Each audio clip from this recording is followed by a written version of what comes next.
SDGs, inspirational tools towards sustainability challenges, organized by the sectoral hubs of the University of Girona in collaboration with the Global University Network for Innovation. First of all, I would like to inform you that there is a new proposal program.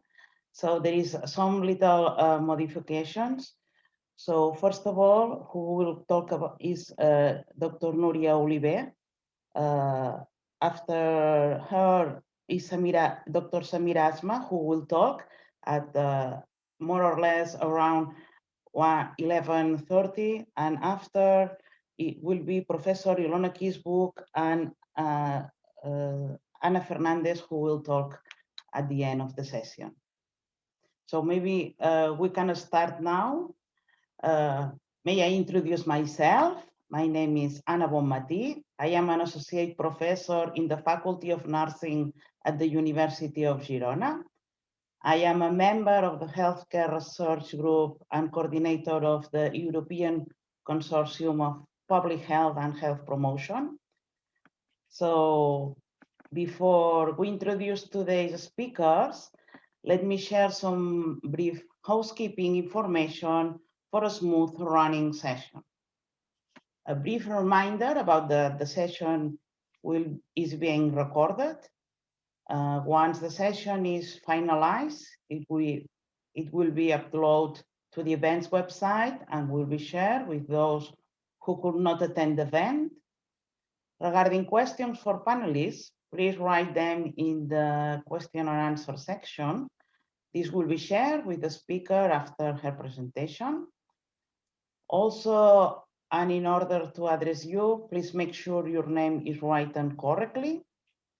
And last but not least, if you wish to publicize the event via social media, we encourage you to do so by using the following hashtag you can find in the chat.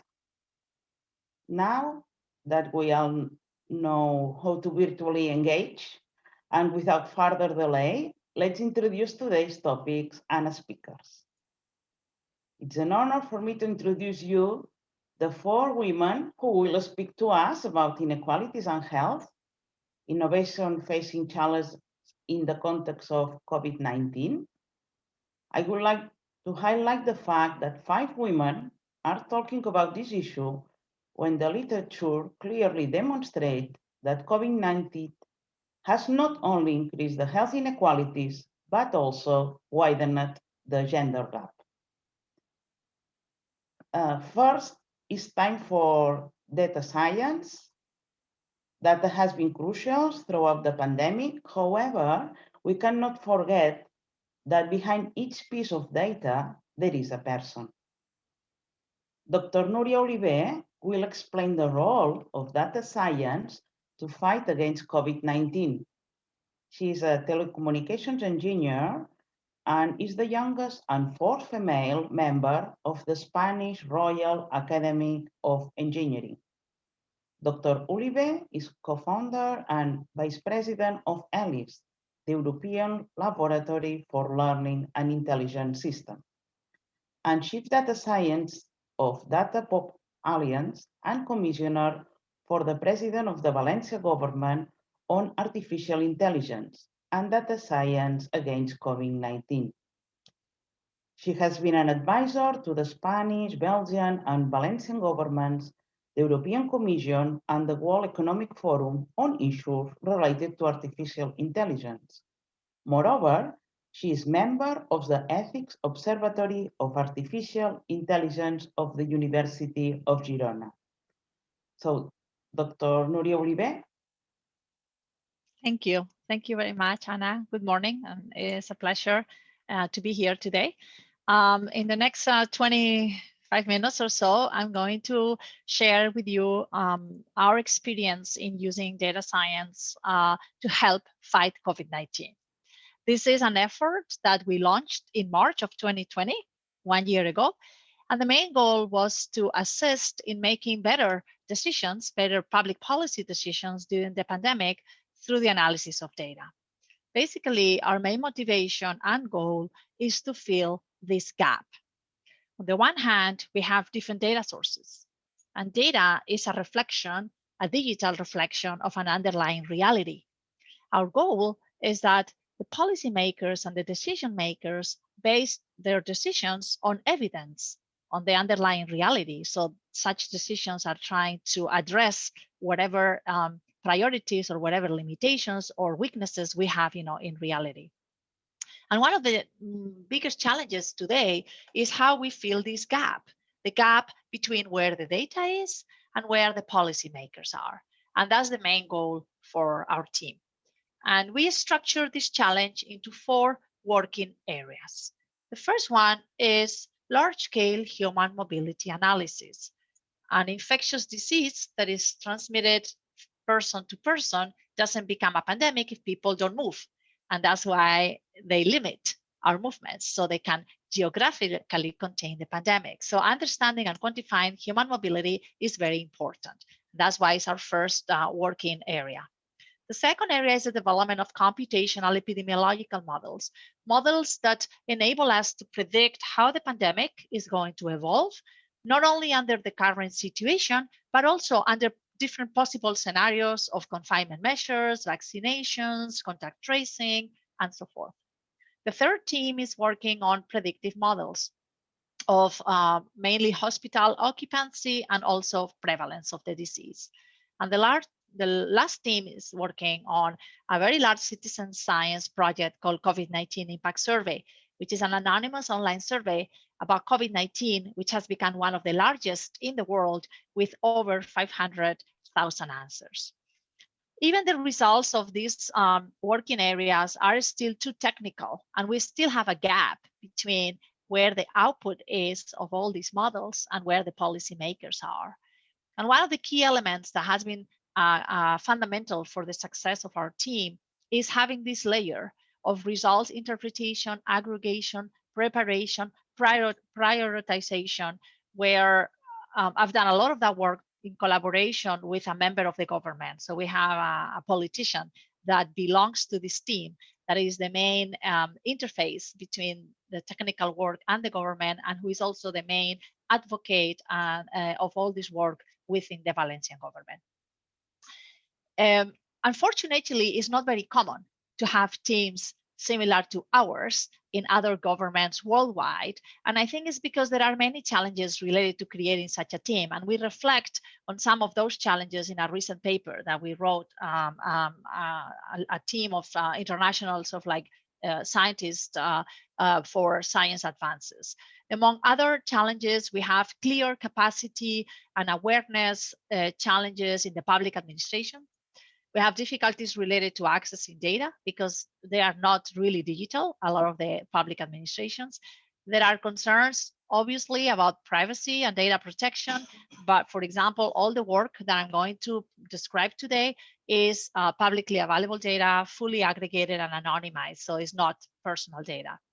There is also a gap between where research is and where the operational projects are, and how to fill this gap is actually not trivial. And in the context of a pandemic, decisions have to be made very quickly. And if you don't have all the other pieces of the puzzle in place, it's very difficult to take advantage of what data and AI can bring to improve decision making. And that's why perhaps our team became somewhat internationally known, and we appear in some of the international media. The team is composed of roughly 20 scientists from the different Valencian universities and research centers, and they all have strong backgrounds in machine learning, data science, and some of them on data visualization or modeling, depending on the specific area. We have had a very intense way of working. Until the summer, we met every day, and we every day I provided predictions and reports to the government. In the fall, we met. Since the fall, we've been meeting weekly, and since December, because of the third wave, well, it didn't happen yet, but after Christmas, there was a huge third wave. We started again having a much more intense work daily. This is an example of one of the meetings. We actually haven't met in person, but we meet every day digitally. This is the official website of the team. And now I'll very quickly share with you some of the results of what we have been doing. So in the context of the mobile data analysis, we were the pilot region in Spain declared by Vice President Calviño as the pilot region to be able to use large-scale mobile data that was shared with us by the National Office of Statistics during the first wave of COVID-19. That data was made publicly available in the summer, but until the summer it wasn't public, and we were able to analyze it and answer questions such as, has the confinement worked? Has mobility been reduced? How much has mobility been reduced? What kind of mobility has been reduced? Is the reduction of mobility enough to contain the spread of coronavirus? And so forth. This is an example of a visualization of the data. This is the Valencian region of Spain. And we actually have built a really nice interactive website that you can access and look at all the mobility and look at all the changes in mobility in the different municipalities of the Valencian region. We were able to quantify the success of the stay-at-home campaign, which was a campaign that encouraged citizens not to leave their homes. With this data, we don't have such fine level of granularity, but we have what is called an area of residence, which are these cells that are depicted here.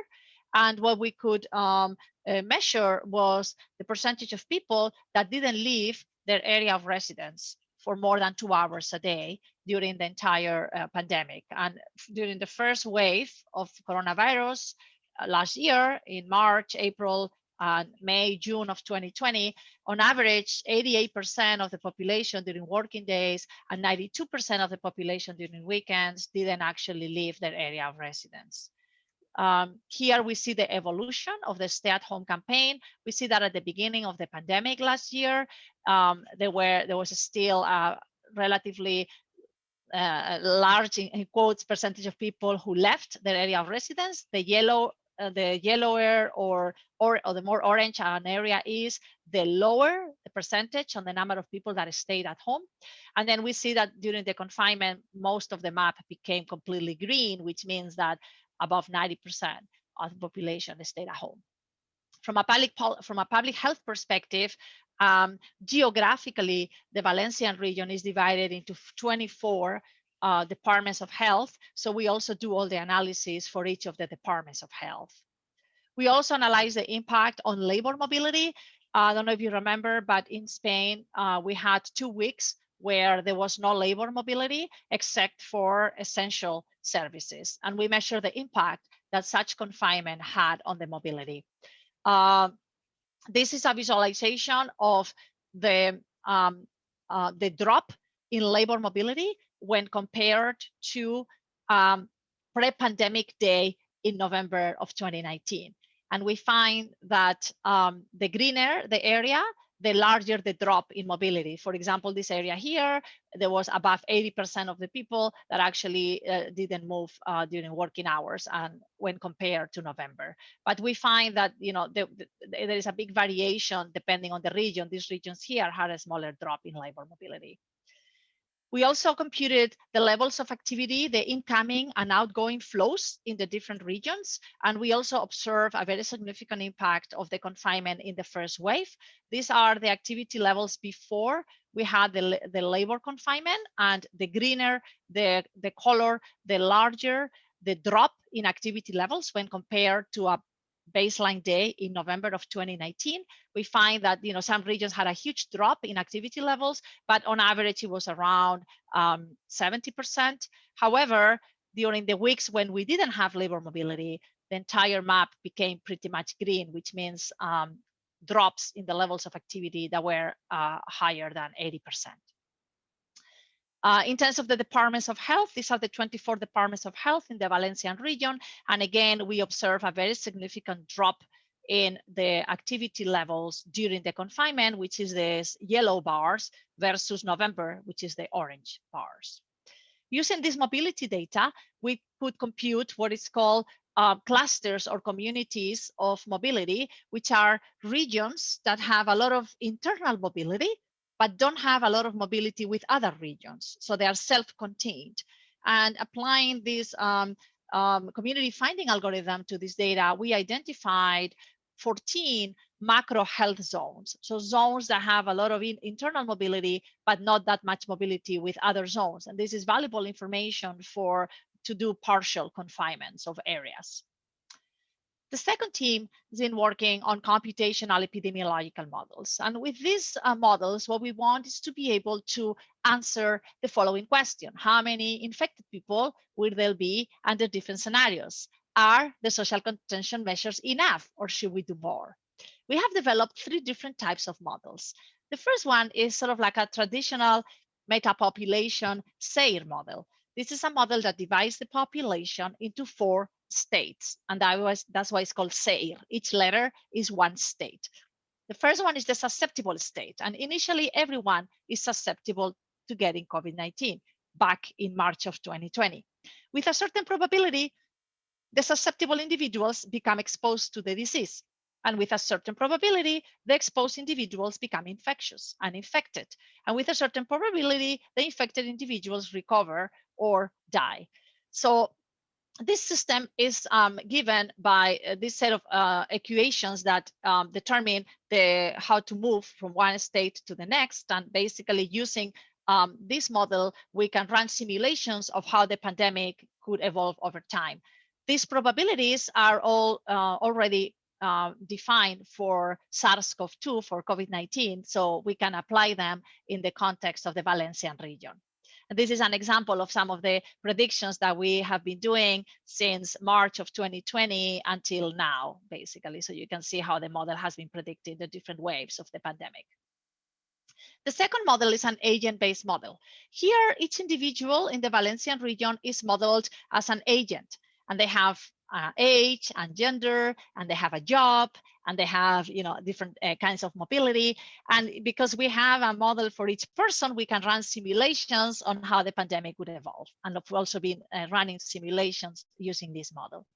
And the last model is our newest model. It's a model that we developed in December of 2020 in the context of a challenge that we participated in called the Xprize Pandemic Response Challenge. This was a global challenge organized by Xprize and sponsored by Cognizant, which had 2 ambitious goals in mind.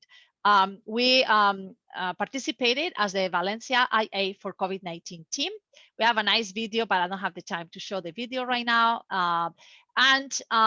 A couple of weeks ago, they announced that we were the world winners of this challenge. So we were extremely happy. It's the first time that a Spanish team wins Xprize, and we were the team that the judges thought that did the best in the challenge. And what did we have to do?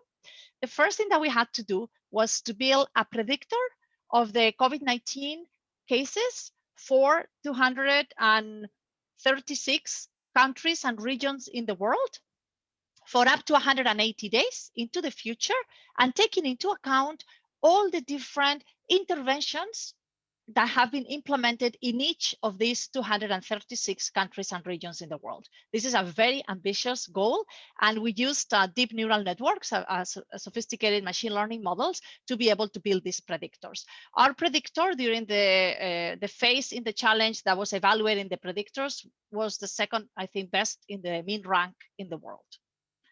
And the final challenge for the teams that went into the final was to build a prescriptor.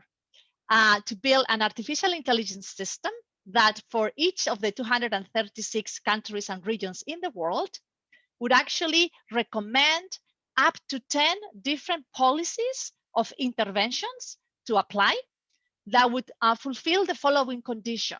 For a certain cost, those interventions would be the ones that would lead the lowest number of COVID-19 cases.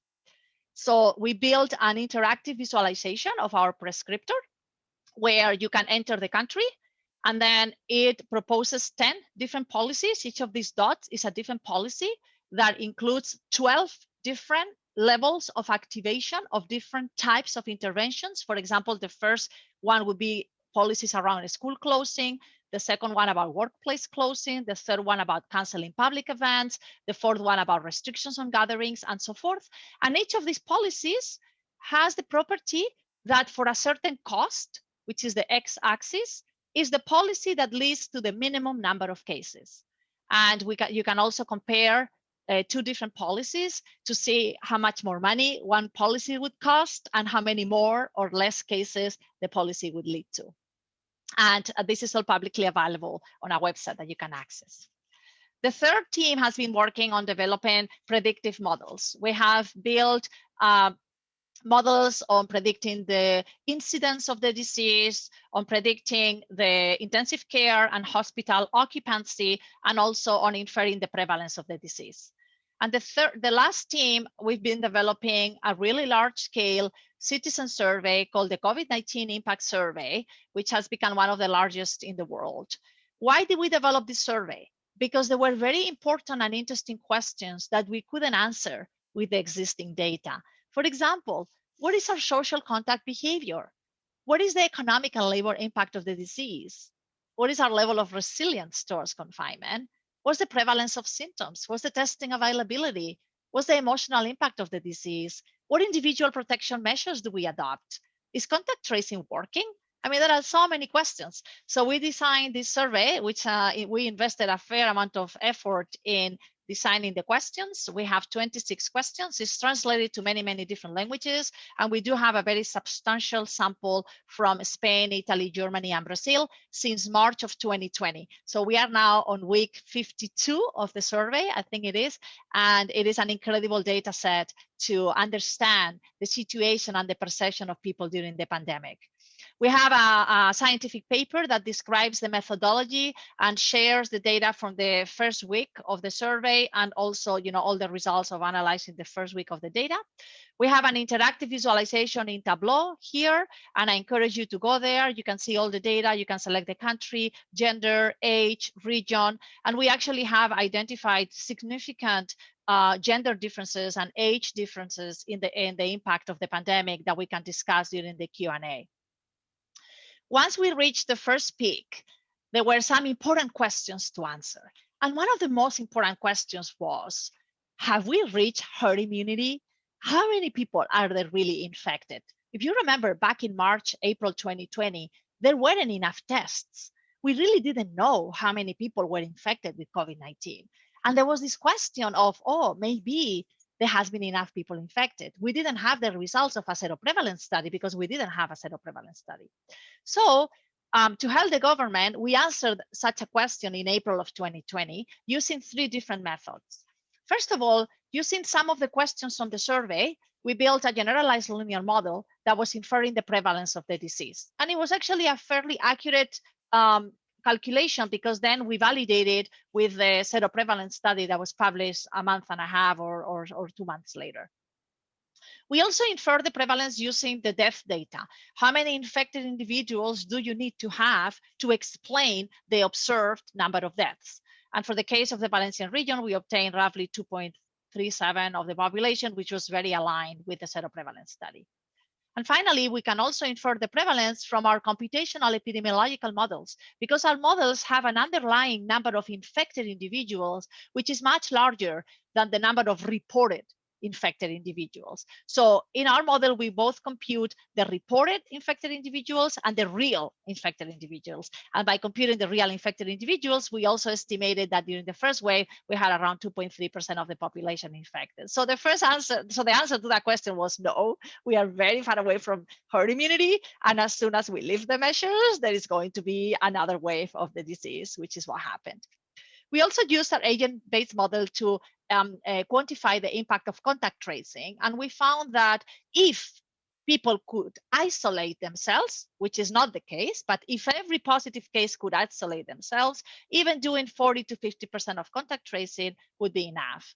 We've also been doing studies on the impact of vaccination, where the biggest impact is obviously on the deaths and the hospital occupancy more than on the number of cases. And finally, we have been able to evaluate how successful or not the TTI trace, test, isolate strategy has been, and the emotional impact of the pandemic and the individual protection measures that we adopt through the analysis of the survey. I don't have time to explain all the results because we have plenty, but I just quickly wanted to share some of you. First of all, the emotional impact. The most impacted group emotionally is the youth. And we see this week after week after week, and particularly young females. Right now, over 50% of the females aged 18 to 29 report having levels of stress and levels of anxiety that they consider are damaging to their health. They are also the group that reports the largest levels of sadness, the largest levels of loneliness, the largest levels of discussions, arguments at home, and fear of stigmatization. This is something that we have been sharing with the government and sharing with the public since March of 2020, because it really worries us. We also have studied the perception of the government measures through time, and we find a very strong correlation between the number of cases going up and people asking for more measures from the government. In terms of the individual protection measures, the most adopted protection measures are hand disinfection and wearing masks. This is data for Spain, where everyone seems to do it. And then the weakest is actually ventilation. And there is a huge gender difference. As you see, the women are in this reddish pink color and the men are in blue. And you see that women in general, we tend to be more compliant. And particularly with ventilation, we are a lot more compliant. In terms of intention to vaccinate, there is no gender difference right now. There was a huge gender difference in October of 2020, where a lot more men than women were willing to vaccinate. But now, as you see, it's the same percentage, and it's a very high percentage, much larger than, for example, in Germany, where only 55% of the women and 48% of the men in Germany report that they would put the vaccine. So there is a very big anti-vaccine movement in Germany that we don't observe in Spain. Why do the Germans don't want to put the vaccine? The main reason is because they don't trust their government, which is these turquoise bars here, which was very surprising to us. Another interesting result is the evolution on the perception of risk of different activities. Through time, this is shown through time, we can see that the activity that is considered to be the safest is doing individual sports, which is this gray bar. And the activity that is considered to be the least safe in terms of probability of getting COVID-19 is actually flying by plane, even though there is no reported outbreaks in planes, but it's always considered to be the least safe. Something interesting that has happened in Spain has been the evolution of having guests at home, where it started around 30% of the people thinking that it was safe, and it's been going down progressively through time with a very big drop after Christmas, and now it's become the second safest activity. So from the bottom, like the least safe, the second least safe activity considered by people. There is a very interesting change in the perception of safety of the beach as soon as the weather has become better in Spain, and for a lot of time, the perception of safety of the beach was the same as the perception of safety of the hospitals, which is something very strange to us. Another very important finding is related to the ability to isolate if needed. And it is actually very worrisome because a very small percentage of the people actually report that they could self-isolate. And we find a very important age difference because of psychological reasons and fear of stigmatization, where the youngest people are the ones that report the biggest challenges. And we also find a very significant gender difference for the people aged 30 to 59, and given the reason that they cannot self-isolate because of having to take care of children, where over a third of the women said that they will have to take care of children, but not of the men. So there's a very big gender difference. And finally, we can also evaluate the efficacy of the contact tracing app, which is very, very, very limited in Spain. So out of 93,000 answers, 34% report having the app, so that's a very high adoption. It's a third, it's higher than the reported official figures. Unfortunately, out of these people, 8.4% report having had a close contact with a positive case. So these people were susceptible of receiving a notification from the app, but only 2.8% of them received a notification. Only 0.9% got tested, and only 0.2% tested positive. So only 6 people out of our original pool of 93,000 people were actually identified through the app. So that's a very, very small figure. So what have I learned? So what I have learned is that a pandemic is not only a public health problem, it is a societal problem and requires a holistic approach. And I have learned that if we are able to identify and create a virtuous cycle between these three elements, we could actually significantly improve the way we tackle this pandemic and the pandemics to come in the future. First of all, we need to develop a systematic way to capture high quality data that can be systematically analyzed to understand what has worked and what hasn't worked, where we are, why we are where we are, where are we going, and so forth. Secondly, we need to invest in the necessary human resources, and not only in terms of the number of people, the number of contact tracers, the number of healthcare and social care personnel, the number of teachers and researchers, but also we need to provide them with the necessary infrastructures and technologies to be able to do their job properly. It doesn't help to have a lot of contact tracers if they are using a technology from the 1990s and it takes them half an hour to an hour to enter each case. It doesn't scale. And finally, we should leverage all this data and all this analysis to identify weaknesses in the system, to define priorities, and to be able to implement public policies that tackle such weaknesses and priorities. We reflect on all these topics in this recent paper that I co-wrote with Emmanuel Letousse from Data Pop Alliance, Maria Antonia Bravo, and Natalie Schupp, where we talk about 6 main recommendations on how we could use data to help fight COVID-19. And if you are interested, I invite you to read the paper and also to answer the survey. Thank you very much. Really, really thanks, Dr. Oliver. I think that you give us a lot of really interesting information that we can discuss after in the session, the question and answer section.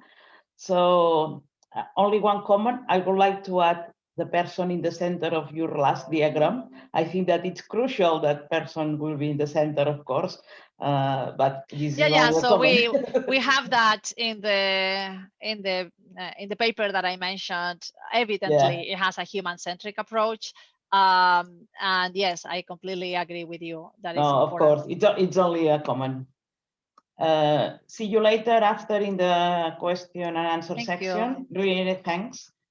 So briefly, I would like to introduce Dr. Asma. Dr. Asma, is yes, Director General in the Division of Data Analytics and Delivery for Impact, on who she will make visible the first inequality appears in the lack of reliable data in all the countries of the world.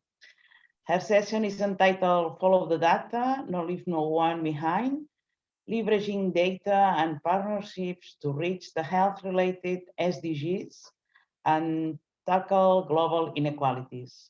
So, Dr. Asma. Thank you very much, Anna. And good morning, everyone. It's a real pleasure to be a part of this. And thank you to the university for inviting WHO. It's such a diverse panel, and the timing of the topic cannot be perfect.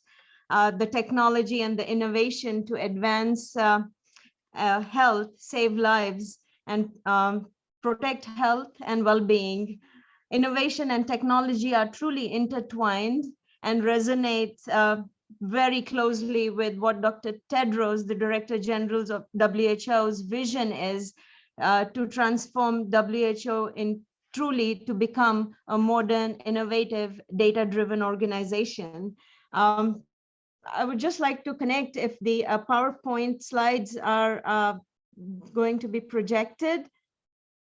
Is it with you, the slide deck? Anna? Yes, please, can someone upload the PowerPoint of Dr. Asma, please?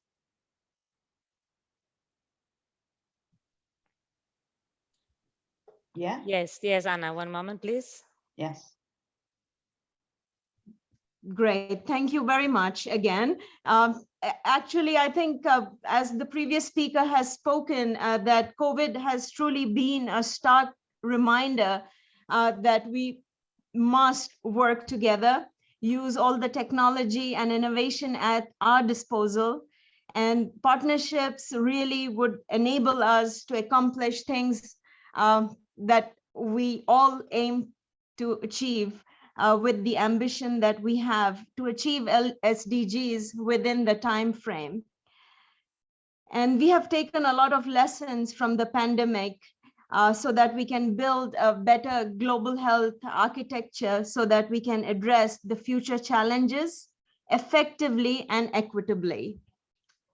What I want to do today is to share with you some of the insights and lessons on how technology and innovation can improve the way we advance global health and improve the health outcomes for everyone, everywhere. Let me first share with you the main problem that we have identified through the pandemic experience is the persistence of appalling gaps in health data and the fragmentation of data sources across the world.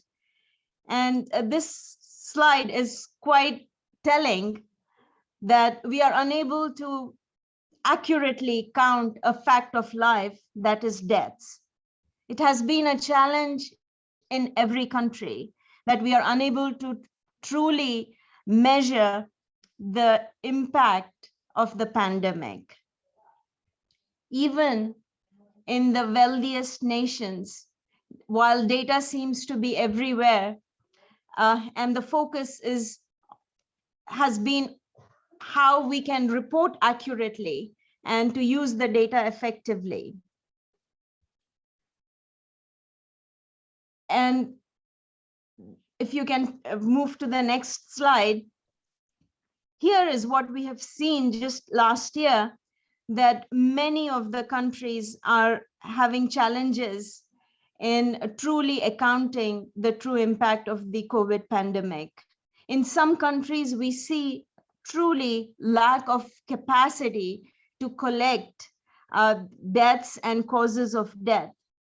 But in a number of countries where we have very matured data and health information systems, those countries also have experienced significant challenges. And this is just looking at the civil registration and vital statistics, which is an underpinning system that will help us to count accurately deaths, causes of death, so that the resources can be appropriately distributed. And COVID has just unraveled the underlying issue for us. World Bank has defined the invisible billion. These are the people who don't have birth registration or death certification. There are a billion of those, but primarily in the low and middle income countries.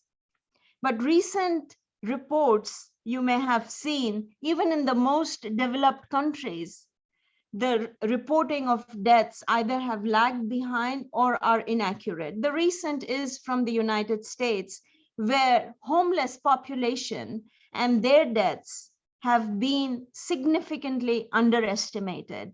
And this again shows how, due to lack of data, we will not be able to address the inequality gaps. Coming to the SDGs, again, I will keep referring to the pandemic. COVID shows that health is again intertwined across all SDG goals. And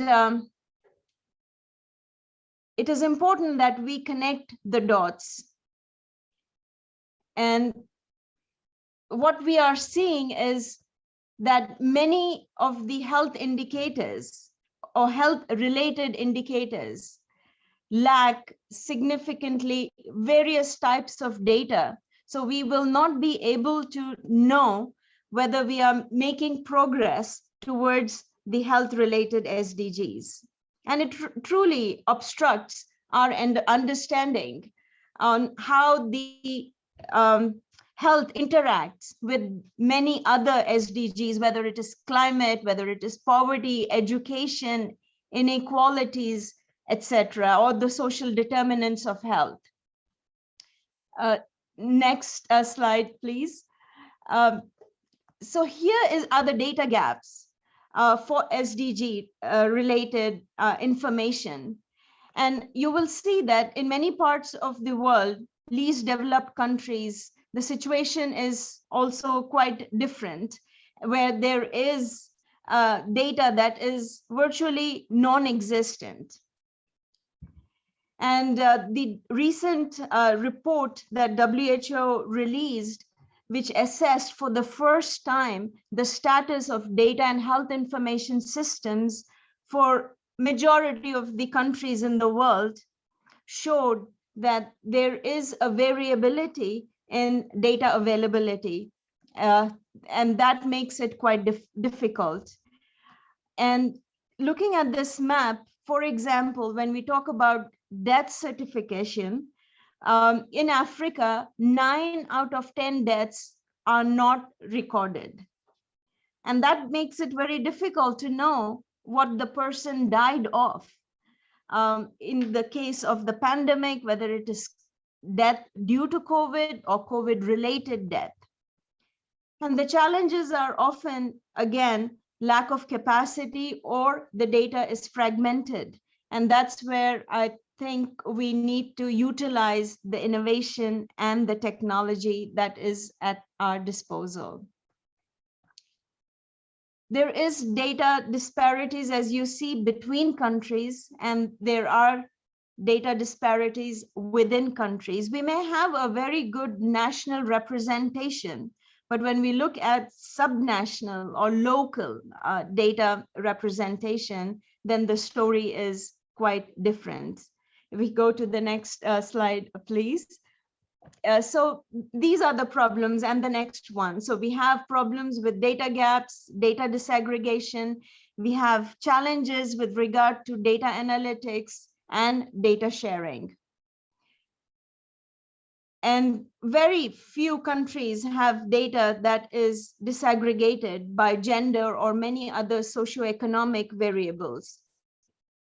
Only 38% of countries report data on health by socioeconomic group, and only 56% of the countries include inequality monitoring by sex.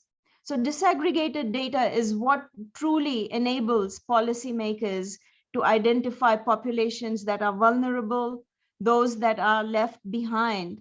And without disaggregated data, governments are left in the dark, and we cannot respond quickly to the persistent inequalities. And what I often say is that we are about less than 9 years away to meet the 2030 global goals. And the question is, should we be focusing throughout those 9 years to repair the data gaps, or to do it immediately, leveraging partnerships, technology, innovation to band-aid the gaps that we have in a sustainable manner, so that we can truly focus on hitting the SDG targets. Again, to meet those targets within the given time frame, we wouldn't know without data what the baseline, what the targets, what the trajectories, and what policies and programs we need to put in place. And this is just an example of a news report in the US, that many countries are still relying on fax machines to transmit data while the world is grappling with an emergency. Another example, Mauritania is one of the countries that has not conducted a survey for the last 18 years. So how is a country like Mauritania, and there are many countries like Mauritania that really have data gaps. So here what I'm trying to frame to you are the problems. Next slide, please.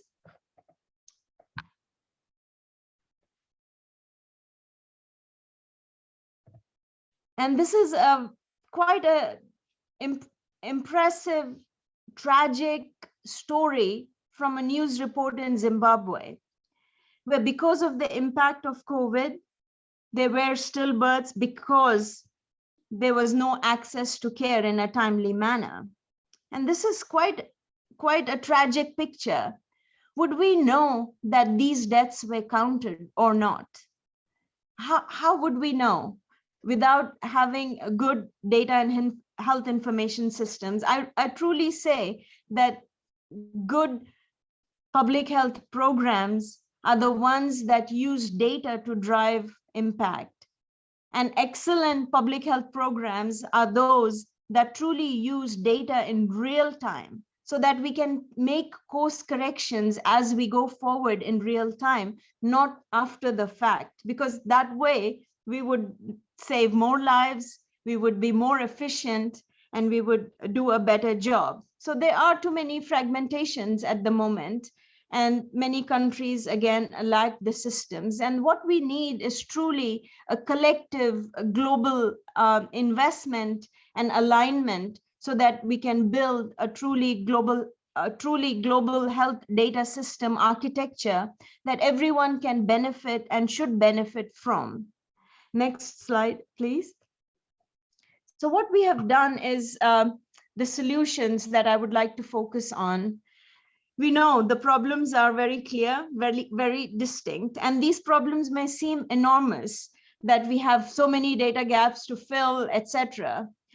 But two of the priorities that WHO is focusing on is to support countries to build strong data and health information systems, and at a global level to truly solve and tackle the fragmentation, so that we can all share data in real time. So next slide, I'll give you very quick examples of what WHO is focusing on. To build a stronger health system, a technical package has been introduced, and this is called the Score for Health Data Technical Package. And in this package are all the resources that one would need for a comprehensive data and health information system. As the slide shows, there are tools, about 90 standard tools that are available under each of these categories that have been made available for countries to use, adapt. And we also, as I mentioned, have done a global assessment to show where countries score in each of these areas, whether it is surveillance of public health threats, surveillance of population risk factors, laboratory surveillance. C is very obvious, civil registration and vital statistics, I already spoke to you about. And O stands for optimizing routine health information systems, such as health facilities and routine health information systems from patients, registries, electronic medical records.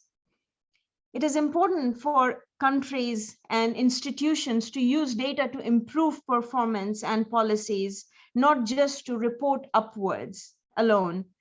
And R stands for reviewing and making available the right investments for improving data systems in countries. And finally, what good is data if we don't use it to deliver impact in the lives of people we are serving? So that is about the E of enabling use of data in a systematic way.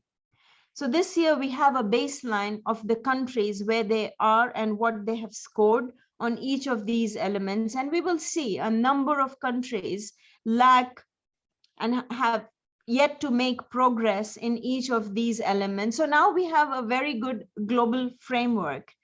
Next slide, please.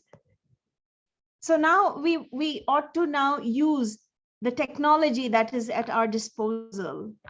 Given the COVID pandemic and the assessments that have been made, the national statistical institutions or organizations that are responsible for reporting on SDGs are often hampered by having to collect data face to face. We could use mobile phones, as the previous speaker has mentioned, using innovative technologies that are at our disposal that can cut short the time of data collection as well as the resources that are needed. We could do crowdsourcing to gather information. Next slide, as we go forward very quickly. So the second part of the work that WHO is moving forward is to capture health data in one place for the world to have access to. And this is an initiative that has been launched called the World Health Data Hub. And I call this the A to Z of health data. Data on pandemic preparedness, data on routine risk factors, social determinants, data on policy, etc., that we all can have access. It's the data commons, having right access to data portals with the country, so we don't have to use fax machines.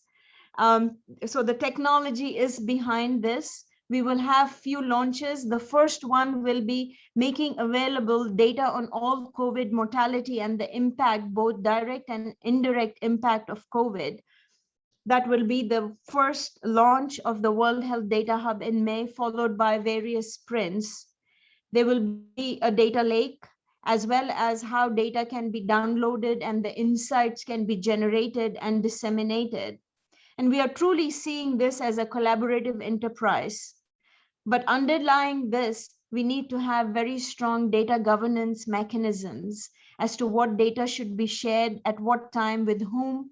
Data protection, data privacy is also going to become extremely important. Data is a public good and it should be shared openly. While we also know the intersections between data and digital, it is important to ensure the human rights and the privacy of patients is protected. And WHO takes that very seriously, and we are aligned with the UN Secretary General Data and Digital Roadmap. And in few months down the road in autumn, we are planning to host a global data governance summit, looking at data from various aspects so that we can have plans to operationalize so that there is no confusion as to how data is collected, collated, communicated, and used. Technology offers us that option now. So that is another solution that we have. And finally, the next slide, please. We will also have options and opportunities within this data hub, working with academic institutions like the university and many others to do predictive forecasting and modeling so that we are ahead of the curve and not be reactive. So that is another way of scenario setting. As you may know, that WHO's strategy is built around the 3 billion targets to have at least 1 billion more people having access to universal health coverage, at least 1 billion more people having protections against health emergencies, and finally 1 billion more people enjoying better health due to policies. And this comprises the 3 billion targets. And our aim is to track this until 2023, 2025. This is a means for us to accelerate progress towards 2030 SDGs. So all the member states of WHO have signed on to the 3 billion targets, and we are working very closely with our member states to make sure that data is in one place and that we are using data to forecast and visualize the scenarios and to put the right policies and programs in place so that we can not only regain the losses that we experience due to COVID. As you know, that many of the essential health services have been impacted. COVID has really impacted all of these 3 billion construct that I mentioned, from universal health coverage to health emergencies to the healthier populations, in terms of what is the impact of the lockdowns that we have experienced or how the communities are coming back. So this is the plan with the World Health Data Hub. And we hope this will materialize. And it is the privilege of WHO to interface with you, the experts, and the public and the academic universities, because you bring to us the creative ideas. Next slide. So finally, in closing, I would like us to think of what are the opportunities that we can really use now to build stronger collaborations between public, private, academic, civil society, so that we have the right data at the right time, so that we can impact and change the status quo.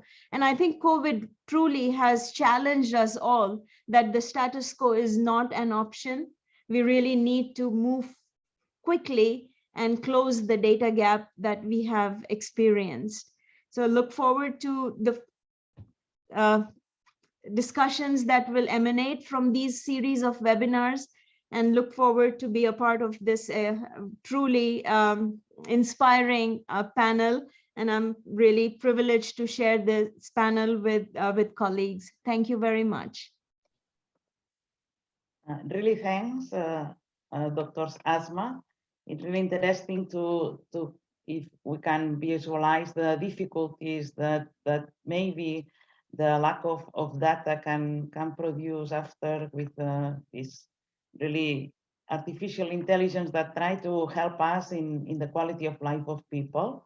And thanks for share some of the examples that you are working in WHO about the score and others tools that can help on this. So I don't know if there are some questions for you. I think that maybe if there are not direct questions to you, there are some questions that can be really, really close to you, of course, because that more are that appears after the Núria, Dr. Oliver presentations regarding how you can combine people's autonomy with those new applications for all of them when people from WHO, professionals from WHO, ask face-to-face to people some data, for example, which is the role of the posture of the governments when WHO asks some data to the governments. There are some refuse of it, or could you explain a little bit, please? Shall I, Núria, or myself? If you want to start. Sure. So with regard to the data governance and data sharing, I think it is extremely important. There are global policies and principles in place. WHO has introduced data principles. The first principle is data is a public good, and it should be made available and it should be shared so that we can be better served, better protected. Data belongs to the country. It's very important. And those that are involved at a global or regional level should make sure that the capacity is built in the countries. It's extremely important. And national policies that are aligned with global and regional policies should be operationalized. So these are some basic principles, and WHO has two data sharing policies. One, data that is shared during non-emergency situations, and data that should be shared during an emergency situation. And the United Nations Secretary General has its data architecture and the data sharing policy. But what has happened is that the rapid digital technology that has taken place to solve some of the problems, there has been lack of clarity in terms of who owns the data, even within the country, and what should be the checks and balances, so that ultimately we want to make sure that we are preserving the privacy and protecting the identity of the citizen. I think that has to be at the centerpiece without compromising the timeliness of access to data, because it can save the lives, it can save the countries from having to deal with the crisis. So we are hoping this data governance summit would truly look at some of the very good examples of data sharing that we already have in various regions and in countries, and to look at what are the best examples that we can take from and share. Technology offers us to anonymize the data before it leaves a particular place. And even we should give the responsibility of sharing to the owner of that data. And that also is possible when you look at our own phones and gadgets that we have the option. But where does that data that is collected and who is going to commercially use that data? Those policies and those regulations have to be clearly articulated. So that is where I think we experience that there are gaps, there are challenges in understanding, and we are putting this summit together, and hopefully in 2-3 months time we should have some clear operational guidelines about that. It is a difficult area, but we are on the road to simplifying that. So thank you for that question. Nice to know. I don't know if Dr. Oliver prefers to answer now or at the end in the question and answer section, as we proposed at the beginning, but I think that is really related to the two questions. So for the reason I ask you, but as you prefer, Dr. Oliver. Yeah, sure, I can answer now. I mean, fantastic. I cannot activate my video because the organizer has disactivated my video, so sorry about that. I just wanted to second what Samira has mentioned.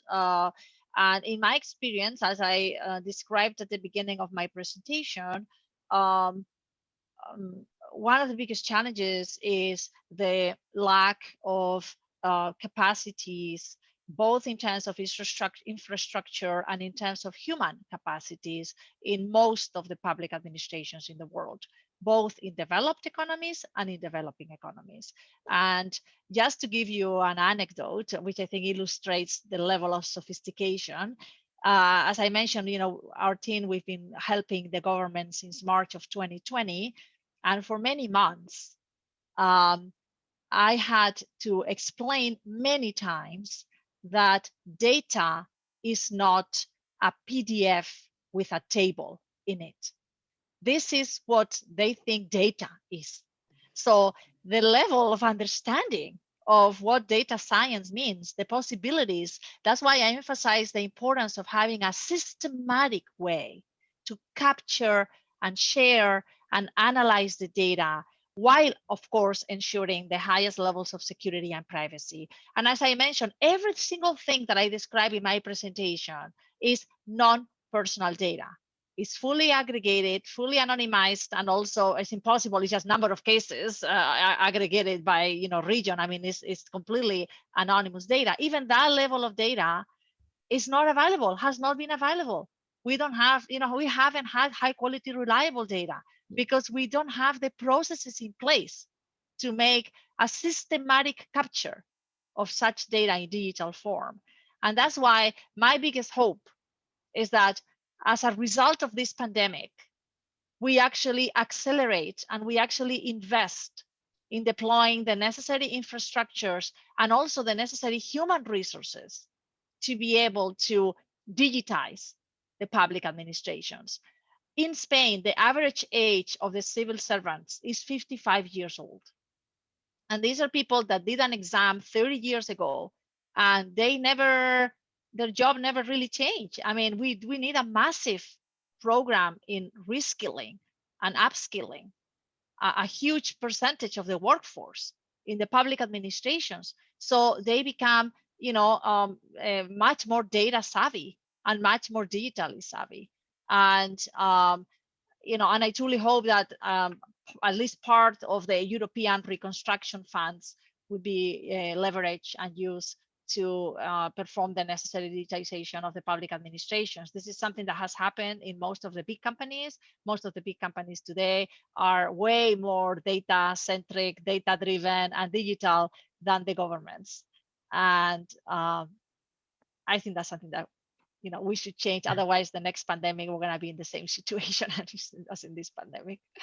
Yeah, really thanks to Dr. Olivera and Dr. Asma for your this nice discussion and about this point that I think that is really important to share with all the audience. So maybe if you agree, it's now time for the opportunity to listen to Professor Ilona Kickbusch, who will talk about the geopolitics of vaccine inequalities. So only one anecdote. I met her on June some years ago when she was distinguished with a doctor honoris causa from the University of Girona with a nice white wine. Just some lines from her extended biography. Professor Ilona Kickbusch is the founder and chair of the Global Health Center at the Graduate Institute of International and Development Studies in Geneva. Professor Kickbusch's key interests relate to the political determinants of health in all policies, and global health. She advised countries and organizations on their global health strategies and trained specialists in global health diplomacy. She was a key instigator of the Untitled Chapter for Health Promotion and Whose Health is Cities Network. She was the director of the Global Health Division at Yale University School of Public Health. Furthermore, she was responsible for the first major Fulbright program on global health. She has published widely and received many prizes and recognitions. She was awarded with the Cross of the Order of Merit by the Federal Republic of Germany in recognition of her invaluable contributions to innovation and governance for global health and global health diplomacy. So all is for you. Thank you very much, Anna, and thank you very much for inviting me to this. Hello to everybody that I obviously can't see. I so wish I could have been in Girona in person again. As I said, I have such wonderful memories of being there to receive that honor. And I do hope it will be possible to come back at some stage. This presentation is not about data, it's about geopolitics. And I guess it's two of the things we have realized most in COVID-19. On the one hand, all the issues related to data that we heard right now, and all the issues related to geopolitics that have emerged over the last year. If we go to my first slide, you can see that if we look back on last year, could we have it, please, the next slide? If we look at last year, we had a strong focus on the World Health Organization. There was a lot of discussion, political discussion, particularly because the Trump administration and President Trump personally did not trust the WHO, attacked the WHO, attacked the Director General personally, and also said that the United States would leave the World Health Organization. I'm sure many of you followed that in the media and the news.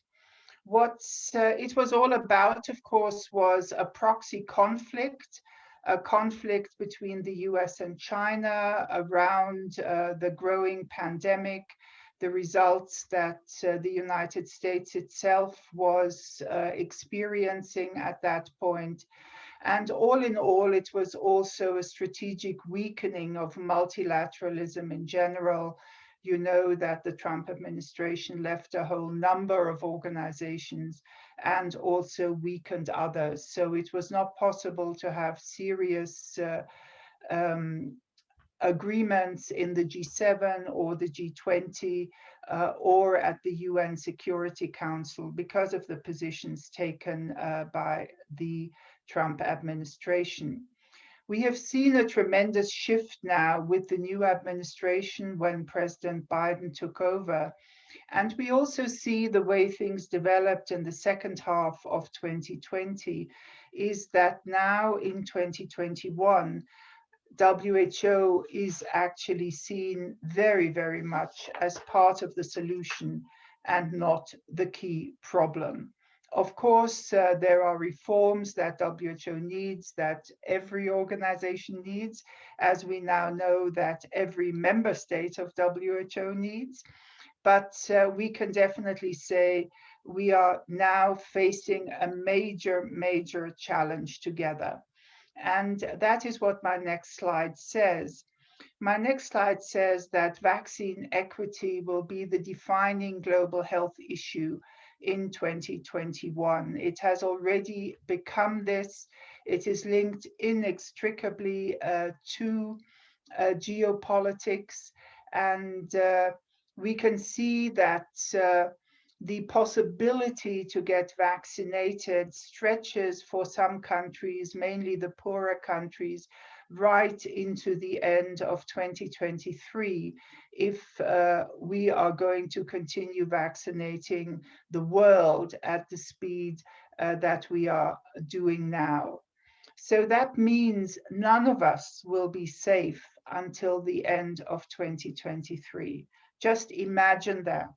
Imagine that as people are thinking, will it be over at Easter? Will it be over for the summer holidays in our parts of the world?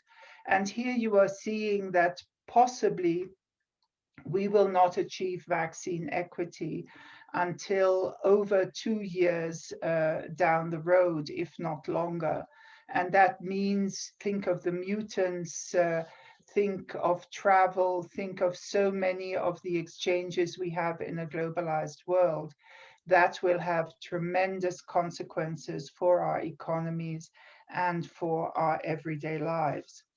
If we go back to 2020, if you go to the next slide, there were a lot of promises. You will maybe remember that there were many big meetings, all of them virtual, of course, but that meant many more of us could attend them.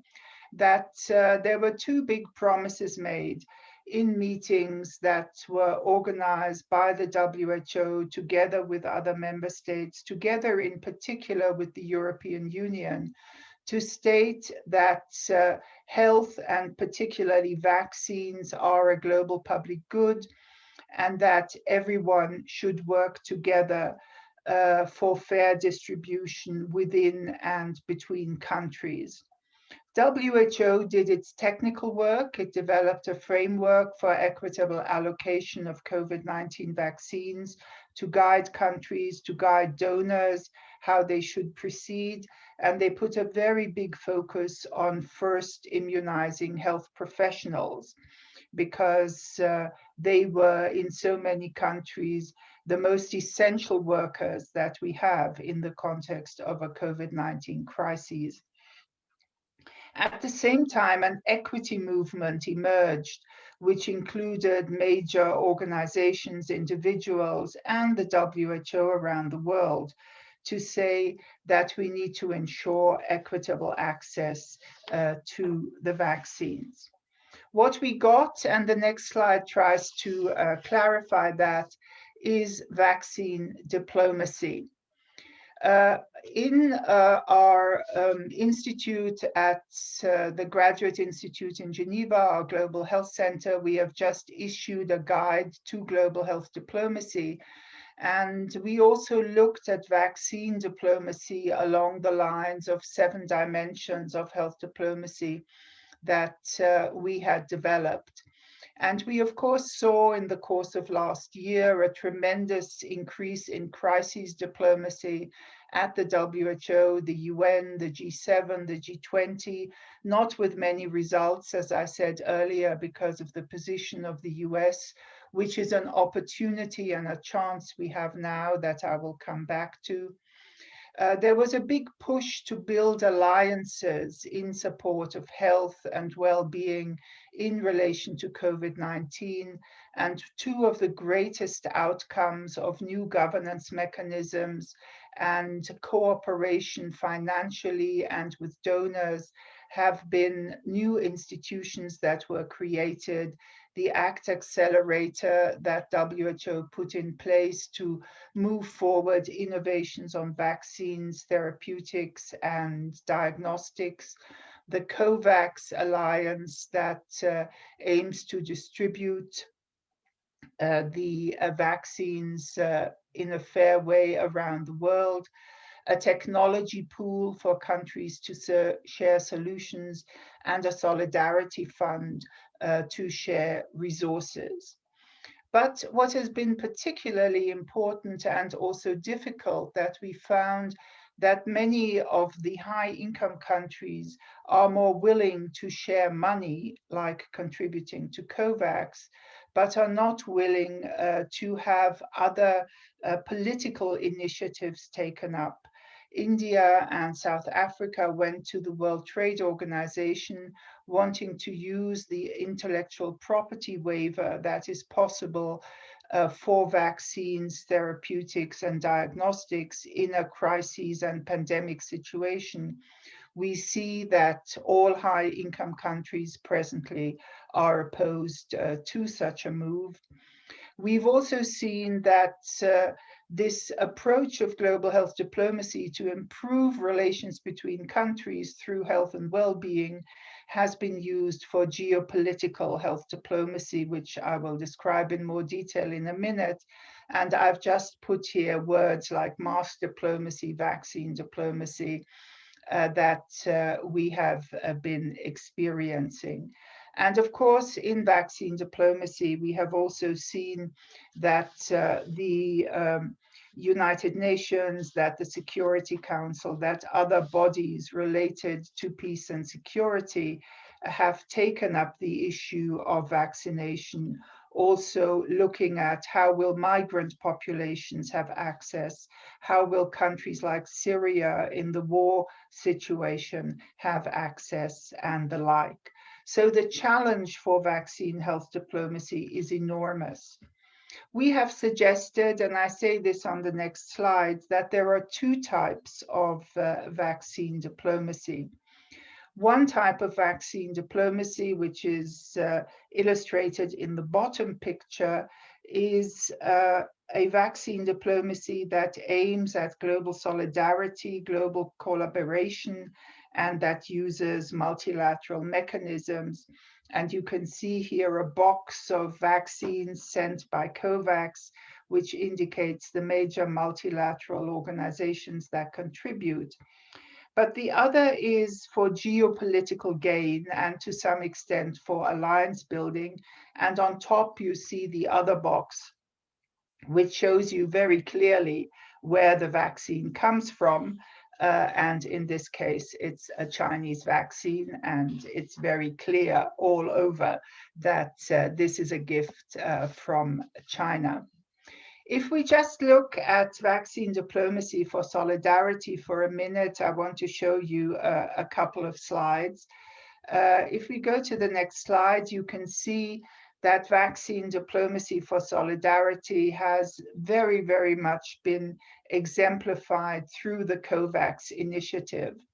The Kovacs Initiative is a collaborative response, and through the working together of many international organizations and a range of countries and funds, the Kovacs Initiative was created in order to actually move forward the distribution of vaccines all around the world.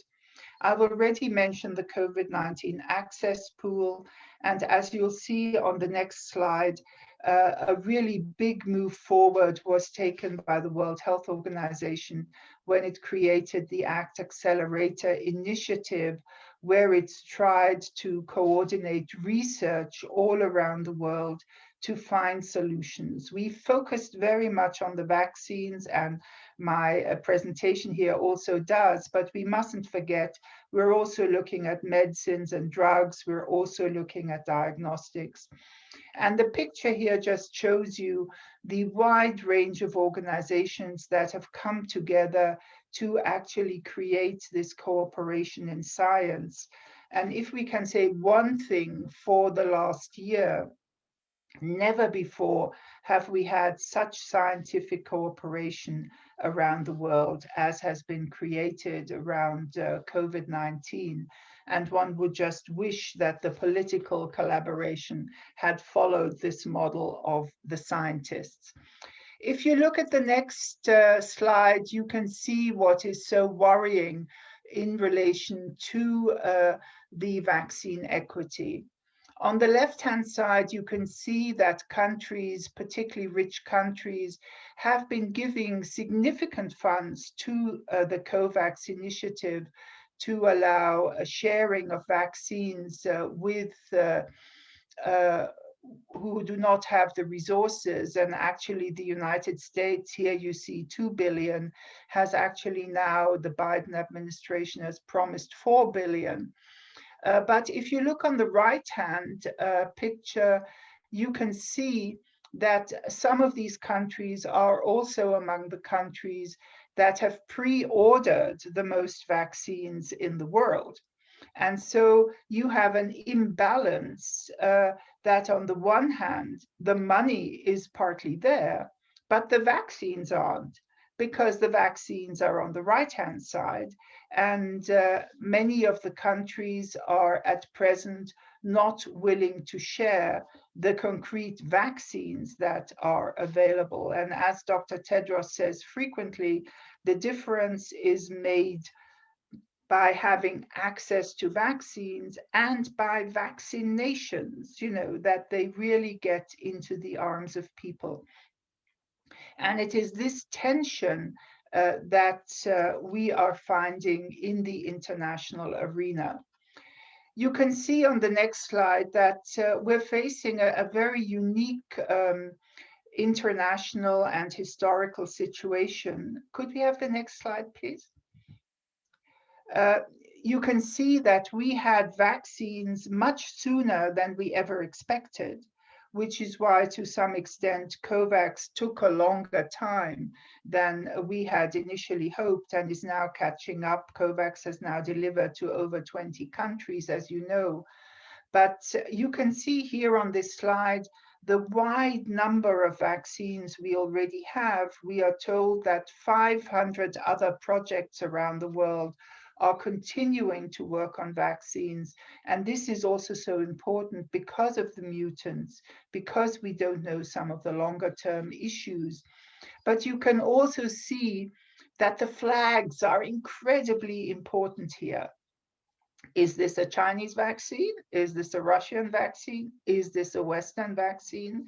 You have heard the European Union has said very clearly, we do not need a Russian vaccine. You can see some countries on the ground. You can see various vaccines are competing. Other countries are just buying vaccines where they can get them and where they can get them at a cheaper price. And we clearly see that China, India, Russia is definitely in some cases either donating or selling the vaccines they have at a much lower price than some of the Western vaccines.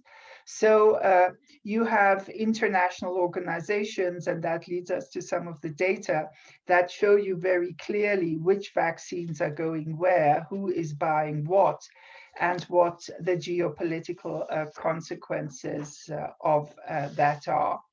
And you can see here, and here you see this slide I had earlier a bit bigger, if we can see it.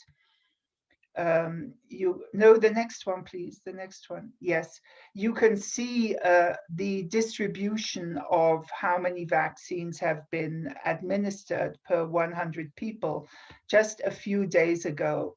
And you can see that Africa truly is very, very light blue. You might ask, why is Australia so light blue? Australia is so light blue because it's actually more or less conquered COVID. And they are going much slower with their vaccination, quite aside from the fact that Italy has just stopped vaccines being sent to Australia, saying because Australia doesn't have COVID cases right now, Italy needs them more desperately. So you can see the tension between import and export, between domestic use, and even Western countries not sharing amongst each other. It's not just they're not giving the vaccines to the poorer part of the world, they're also not giving it to one another. So this is a slide that is really worrying everybody that is involved around vaccine equity. On my next slide, I want to share with you some of the issues that are of great concern. I would urge all of you to go to the BMJ, and on March 17th, you can see a call by scientists on what they call immunological equity, which I have called vaccine equity. And you can see that it is not only that vaccines are not being shared, the vaccines that are there, it's also that our global capacity to produce vaccines is only about 1/3 of what is needed. So we need to be able to produce to scale, which means, and that is why the WTO negotiations are so important, which means sharing technological knowledge and which means sharing patents. Now, some pharmaceutical companies like AstraZeneca and Moderna have shown a willingness to share, to increase production, also in some poorer parts of the world. But this is more the exception than the rule. And so one of the biggest challenges right now is how can we build production sites in other parts of the world in order to get those other 2/3 that we are lacking. Now, another point, of course, is production sites for vaccines are not only missing in the poorest world. Japan has no production facilities for vaccines either. So you can see the way we approached globalization and just-in-time deliveries and all of that, we made a major mistake all around the world that we did not ensure that we would be ready for such an outbreak. And you can see those that entered the market early are definitely projected to have significant profits. Moderna around 18 billion, Pfizer around 15 billion. So you can see why the anger is building up and why we have to look at this in a new way. So that is why, as I mentioned, the negotiations at the World Trade Organization, the next slide, shows you the new head of the World Trade Organization, Dr. Ngozi, who has said clearly that she wants to broker a deal between the developed and the developing countries on this. She says clearly that vaccine nationalism will slow down not only our health progress, but will also lead to a global economic crisis. And this is, of course, what the G20 and the G7 need to discuss very seriously in their upcoming meetings. Next slide, please. This is just to give you an idea how the distribution is being suggested, that health workers are immunized, then older people, then people with serious health conditions, then in the second phase, a focus on countries under very high impact risk, then countries with very vulnerable health systems, of course, the majority, particularly of low-income countries, and then countries, and here we must put countries in inverted commas, with vulnerable populations, meaning here, for example, you can see on the picture, refugee populations that need to be immunized, and UNICEF and the Red Cross are very active in this context. So these are the approaches to solidarity, but what has really been moving forward is the geopolitical gain in vaccine diplomacy. So my next slide just reminds you of the two types of vaccine diplomacy, and I'm going to look a little bit now at the geopolitical gain and alliance building. If you look at the next slide, you can see that obviously we are in the period of rapid geopolitical shifts with one mistake. Most of the analyses look at these three actors, China, United States, and the European Union. But we actually see that vaccine diplomacy provides an opportunity for other actors to come forward and play a major role. And it's very interesting if you look, for example, at these slides, the picture on top shows you a BRICS meeting. Interestingly enough, you can see that three of the countries represented there, Russia, India, and China, are all producing vaccines. South Africa is desperate for vaccines, and Brazil is in a dreadful situation in terms of COVID-19, but does have an opportunity to produce vaccines, particularly through Fiocruz. But the geopolitics of this have gone wrong. Now, India is now no longer that happy in the BRICS groups because they have a clear conflict with China.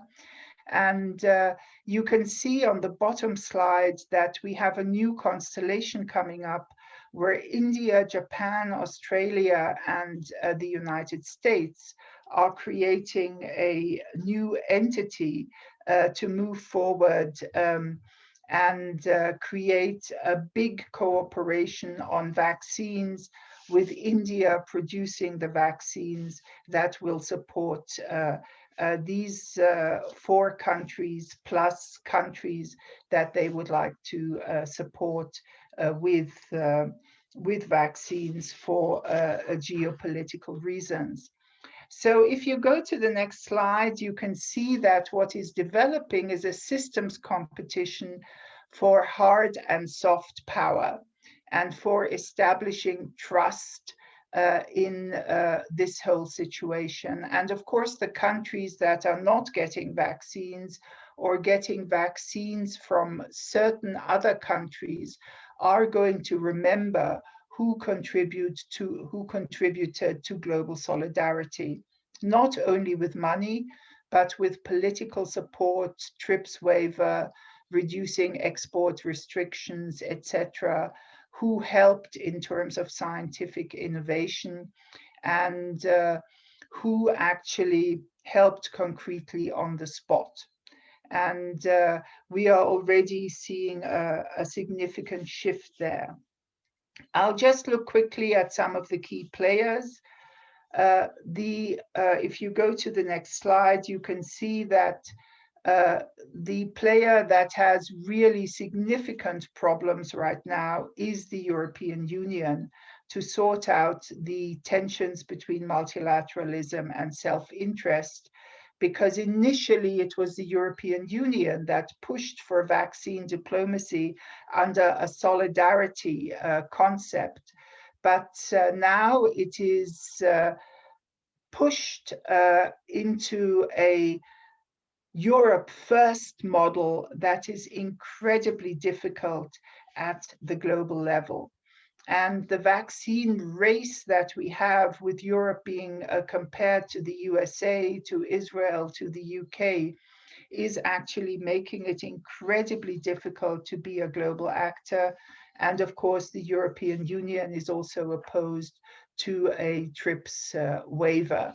So here we see actually a geopolitical entity that's very willing to be solidaric, but at present, because of what I would call the regional domestic pressure, cannot be solidaric.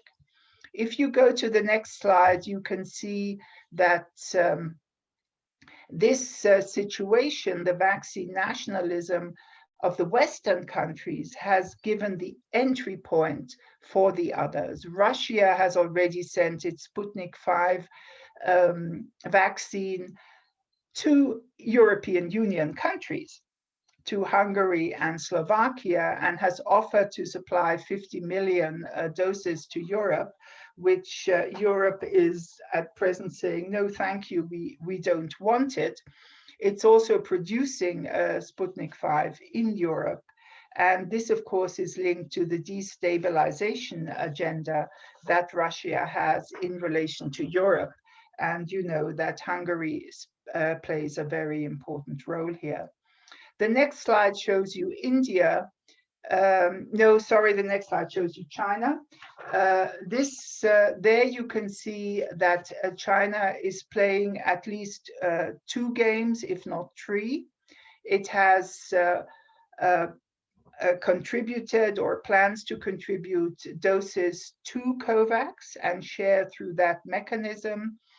On the other hand, it has straight away used its Belt and Road Initiative to distribute Chinese vaccines, and it does both, you know, giving them as a gift or giving them as a special price to countries that they want to work with on geopolitical terms. Interesting, if you look at the left-hand picture, because China at one point had so little COVID-19, it had to have agreements with countries that had a lot of COVID-19 to actually test its vaccines. And therefore, some of these countries are amongst the first also to use their vaccines. Let's quickly look at India on the next slide. India says it wants to share resources, experience, and knowledge, and it's been the most clever of the geopolitical actors in its vaccine diplomacy strategy. It's, of course, the pharmacy of the world. It's the leading vaccine producer, and it intends to produce 3.5 billion doses this year. It's played solidaric health diplomacy, vaccine diplomacy by pushing the TRIPS waiver. It's done vaccine diplomacy for its neighbors. It's the Maitri concept, as they call it. They've distributed around 20 million doses to other countries. They have created a vaccine initiative together with the Quad. That is the 4 countries I showed you earlier: Australia, United States, and Japan, plus India. And it does a lot of government-to-government commercial vaccine delivery. Meanwhile, it has to vaccinate its own population, and it is producing about 1 billion doses for its own population. So if you look at the next slide, you can see that India already supplies 62% of the global demand for various vaccines, 40% of the generic demand for the United States of America. It made history when it produced the anti-HIV/AIDS drugs. Some of you will remember that. And it will now use its pharmaceutical power to become a stronger geopolitical power. Nobody would have thought that vaccines are going to define the power of countries in the future. So the next slide just shows you how important this Quad initiative in the Indo-Pacific is, because if you put these countries together, it is clearly positioned as a competition to China.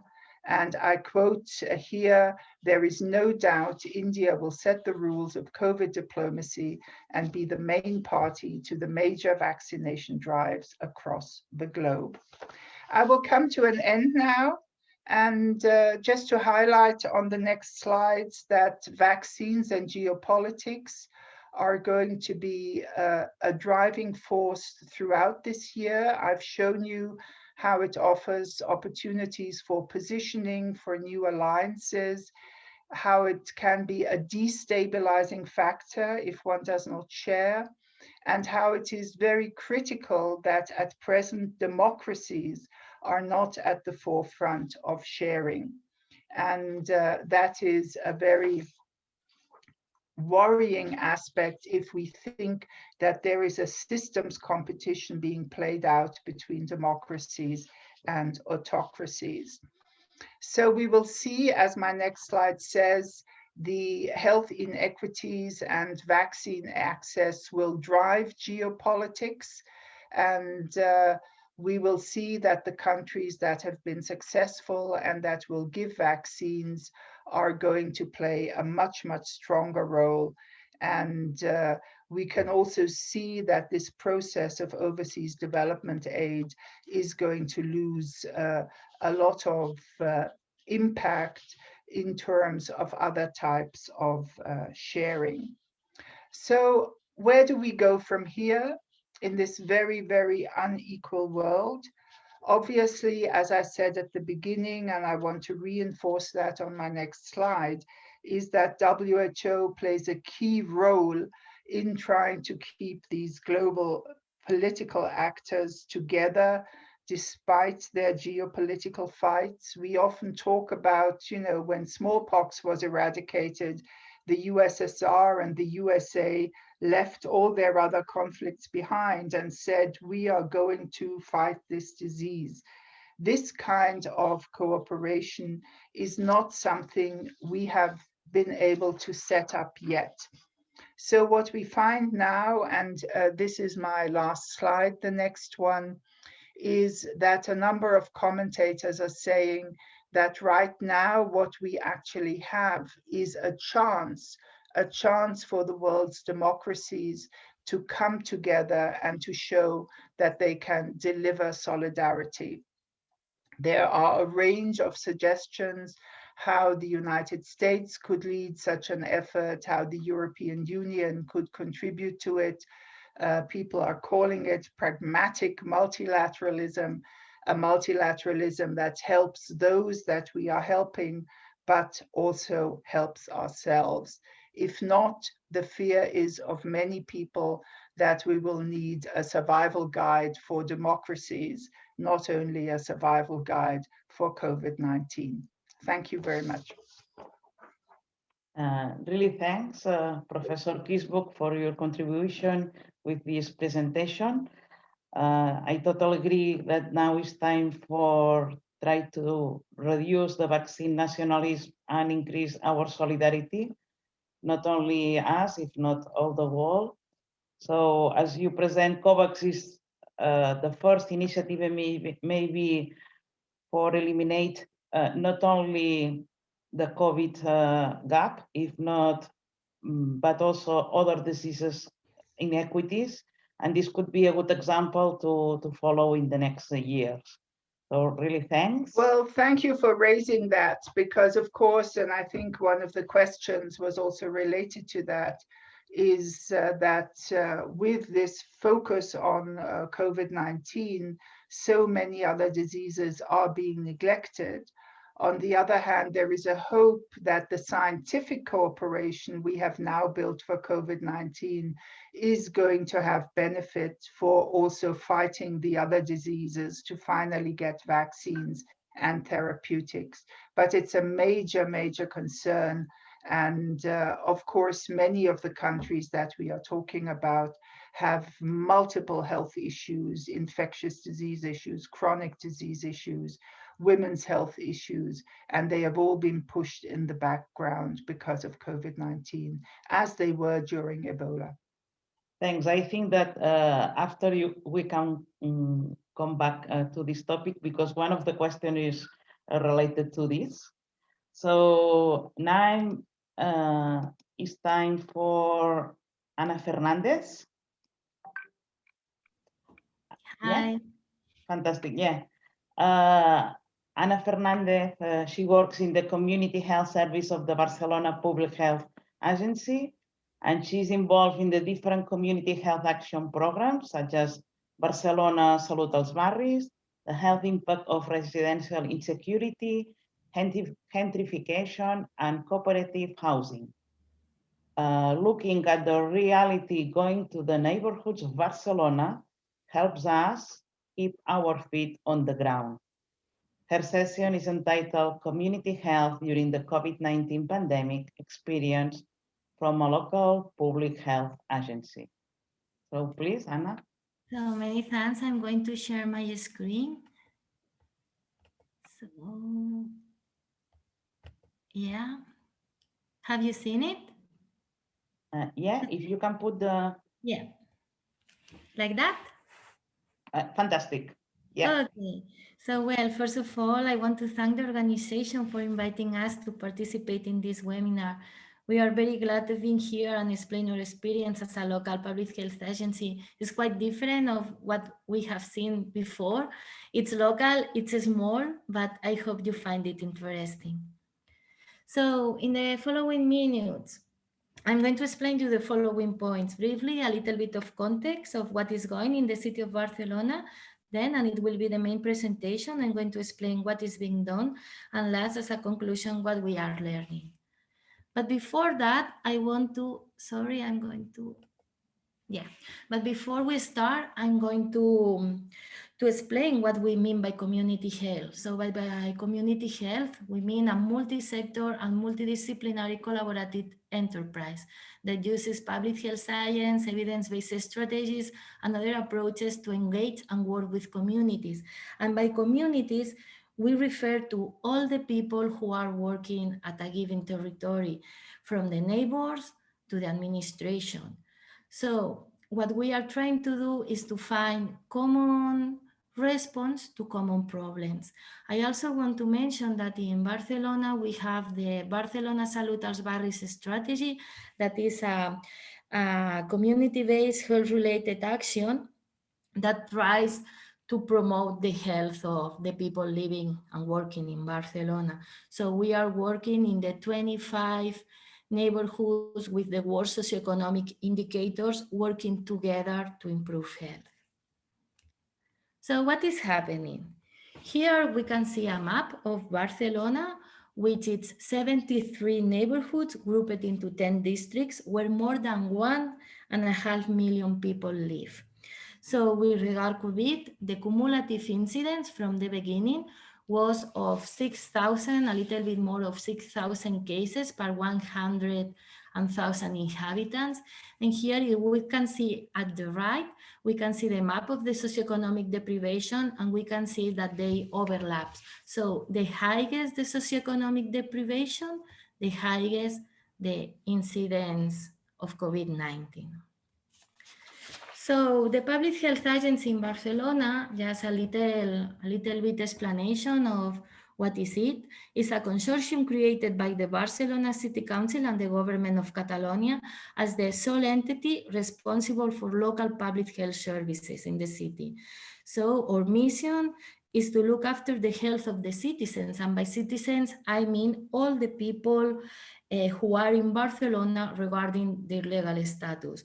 So we look after the health of the citizens by assessing the health needs of the general population, by developing policies and actions for disease prevention and health promotion and protection, by guaranteeing equal access to services, and by contributing to the development of a sustainable environmental and social environment for health.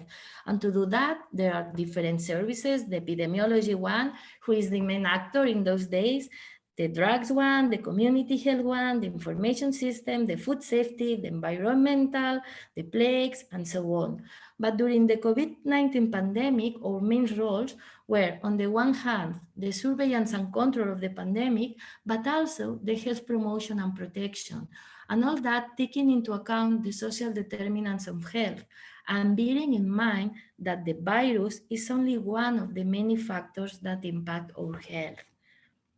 So here, just a quick review of a timeline and the actions implemented by the agency.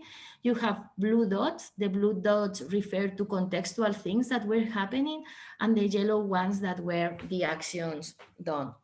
So we start in January the 31st, 2020, where the first case in Spain of COVID-19 was confirmed. Then 1 week after, a seminar on COVID was organized at the agency in the context of Scientific Fridays. Here, by the end of February, the crisis committee was created at the agency. And well, at the beginning of March, the epidemiology service was reinforced by 6 people, going from 24 workers to 30. Then 1 week later, the WHO declares the pandemic, and 1 day later of that, on March the 14th, the Spanish government decrees the first state of emergency. And well, I think that we all remember that very well because it was a Saturday. And then on Monday, when I have to work at the agency, all the agency was reorganized. So as a result of this reorganization, more than 50 people coming from different services reinforced the epidemiology service. So almost 90 people were working just for COVID in all the agency. And we were not prepared for that. And it was a chaos. So no one was prepared for that pandemic. And we were doing whatever was needed, from tracing cases, giving information, entering data, and so on. So everything stopped. And the main objective was to control the pandemic. By mid-May, things started to calm down. So from the agency, we were able to desescalate. So we were able to go to our main services and do our main task. This was nice also because by mid-June, we received a lot of resources, economic resources. So the epidemiology service was reinforced, more people was hired. And also by mid-September, a specific unit on COVID was created. So by the third wave, we were more prepared. We have far more resources to deal with the pandemic, but it was also very stressful for the system. So what is being done? I'm not going to focus on the tracing system or the control-related actions. I will explain the actions that were done from a community perspective. So one crucial thing was to having information. So during March, we received thousands of call phones asking different things from anyone, from all the people. We received calls from the neighbors, but also for the health professionals and the social professionals. Everyone was calling the agency.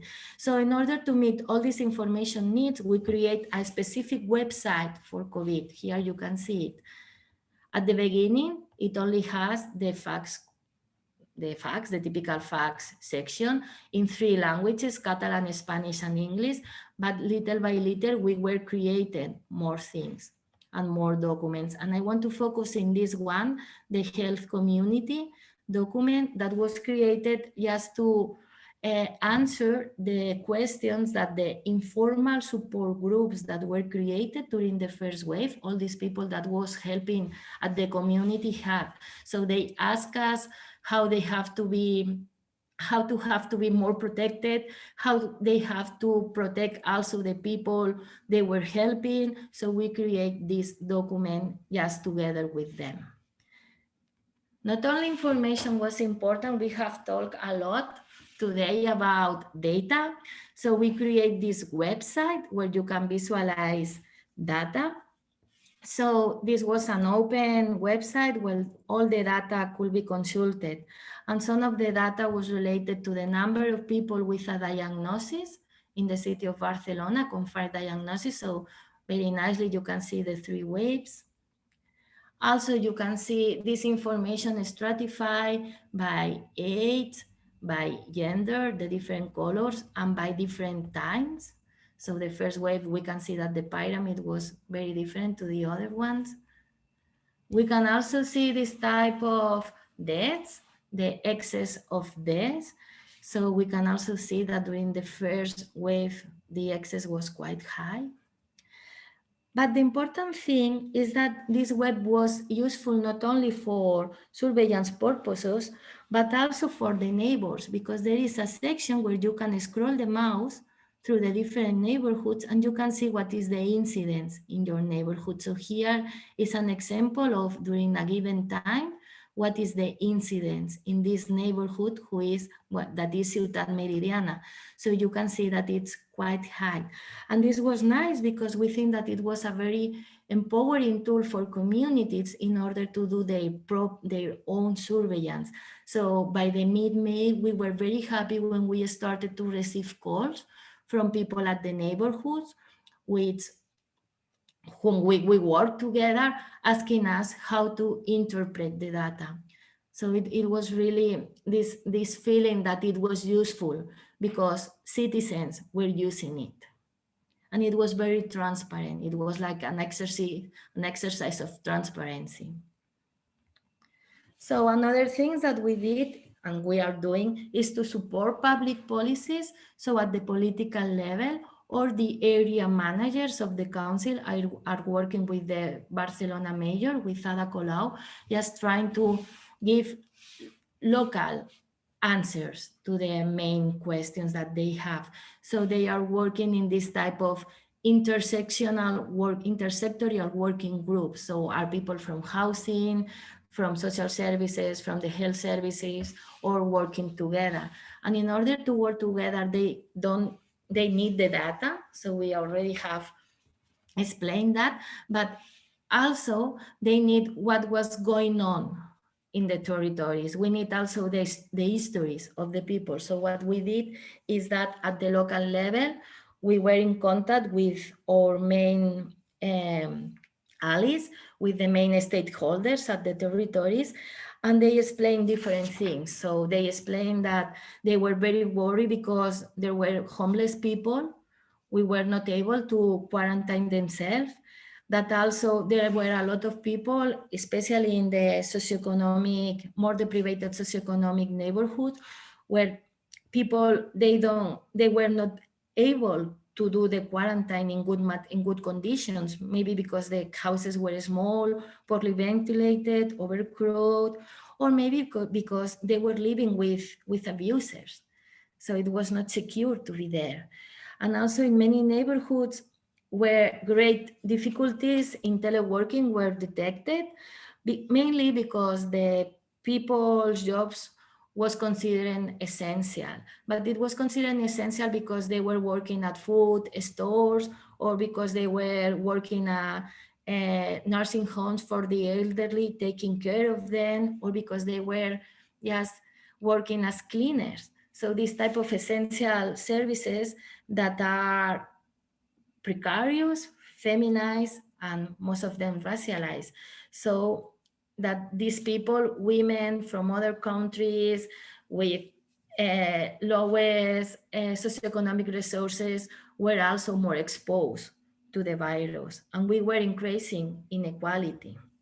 So with all this information, some specific technical offices were created. One was dealing with homeless people. So different resources were implemented in order to guarantee that these people were able to confine themselves. Also, a special technical office for the nursing homes for the elderly was created. Also, in this intersectional and intersectorial way. But also I want to focus in the quarantine office. The quarantine office was very important because from the council, we want to respond to the needs of people who were not able to quarantine themselves properly. And for instance, imagine that I am an older woman who live alone and I am not able to go shopping. So there were some people who covers their needs.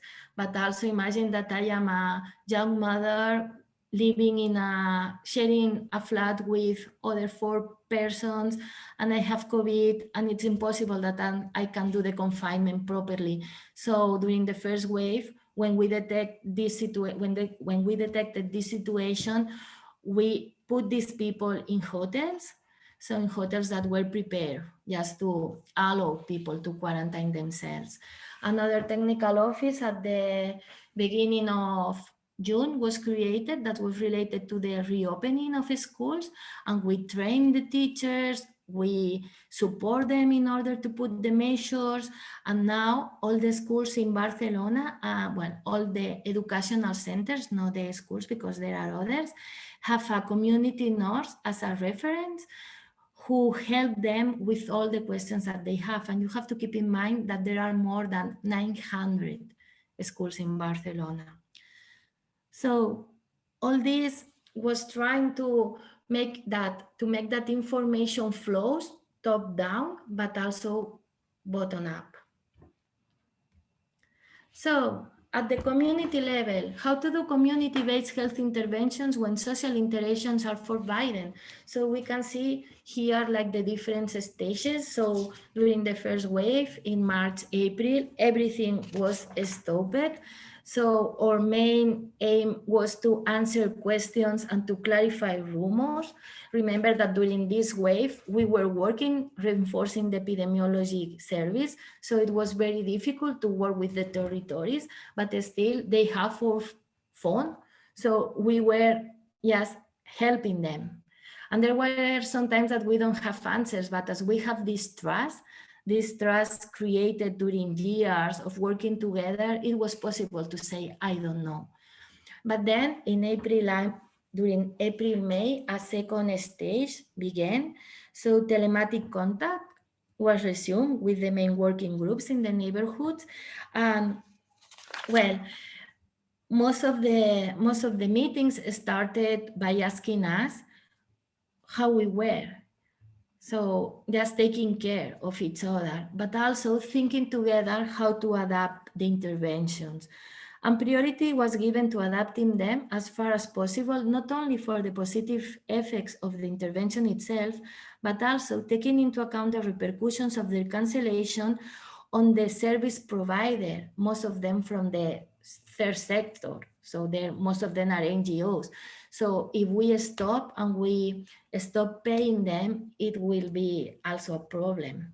By May, September, we start to implement intervention, most of them online, but we also help the main stakeholders, NGOs, facilities, schools to prepare the reopening, taking into account all the measures. And well, from September to the current day, we are maintaining the community-based health promotion actions and we are co-designing new interventions. So in summary, the main things were information, imagination, action, and co-creation.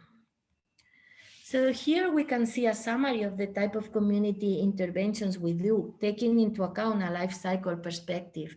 So in general, in childhood, the interventions are based on mentoring, and with families, we promote the acquisition of family skills.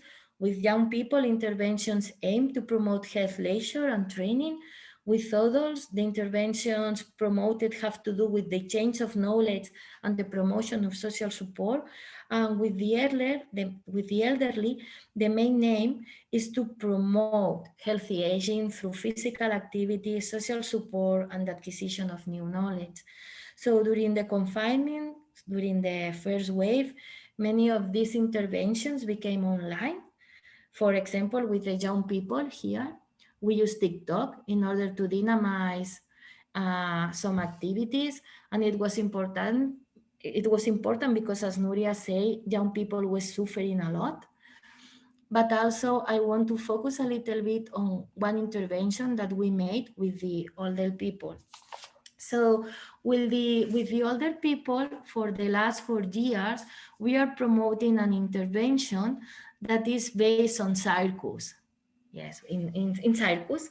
So it's an intervention called El Gran Circ, and it's a play of words with the Catalan word gran that means both great but also older. So just before the confinement, 2 live sessions were held. So the working group of the intervention, which involves public services, the agency, the circus school, and some neighbors, decide that the activity will continue online. So how was it done?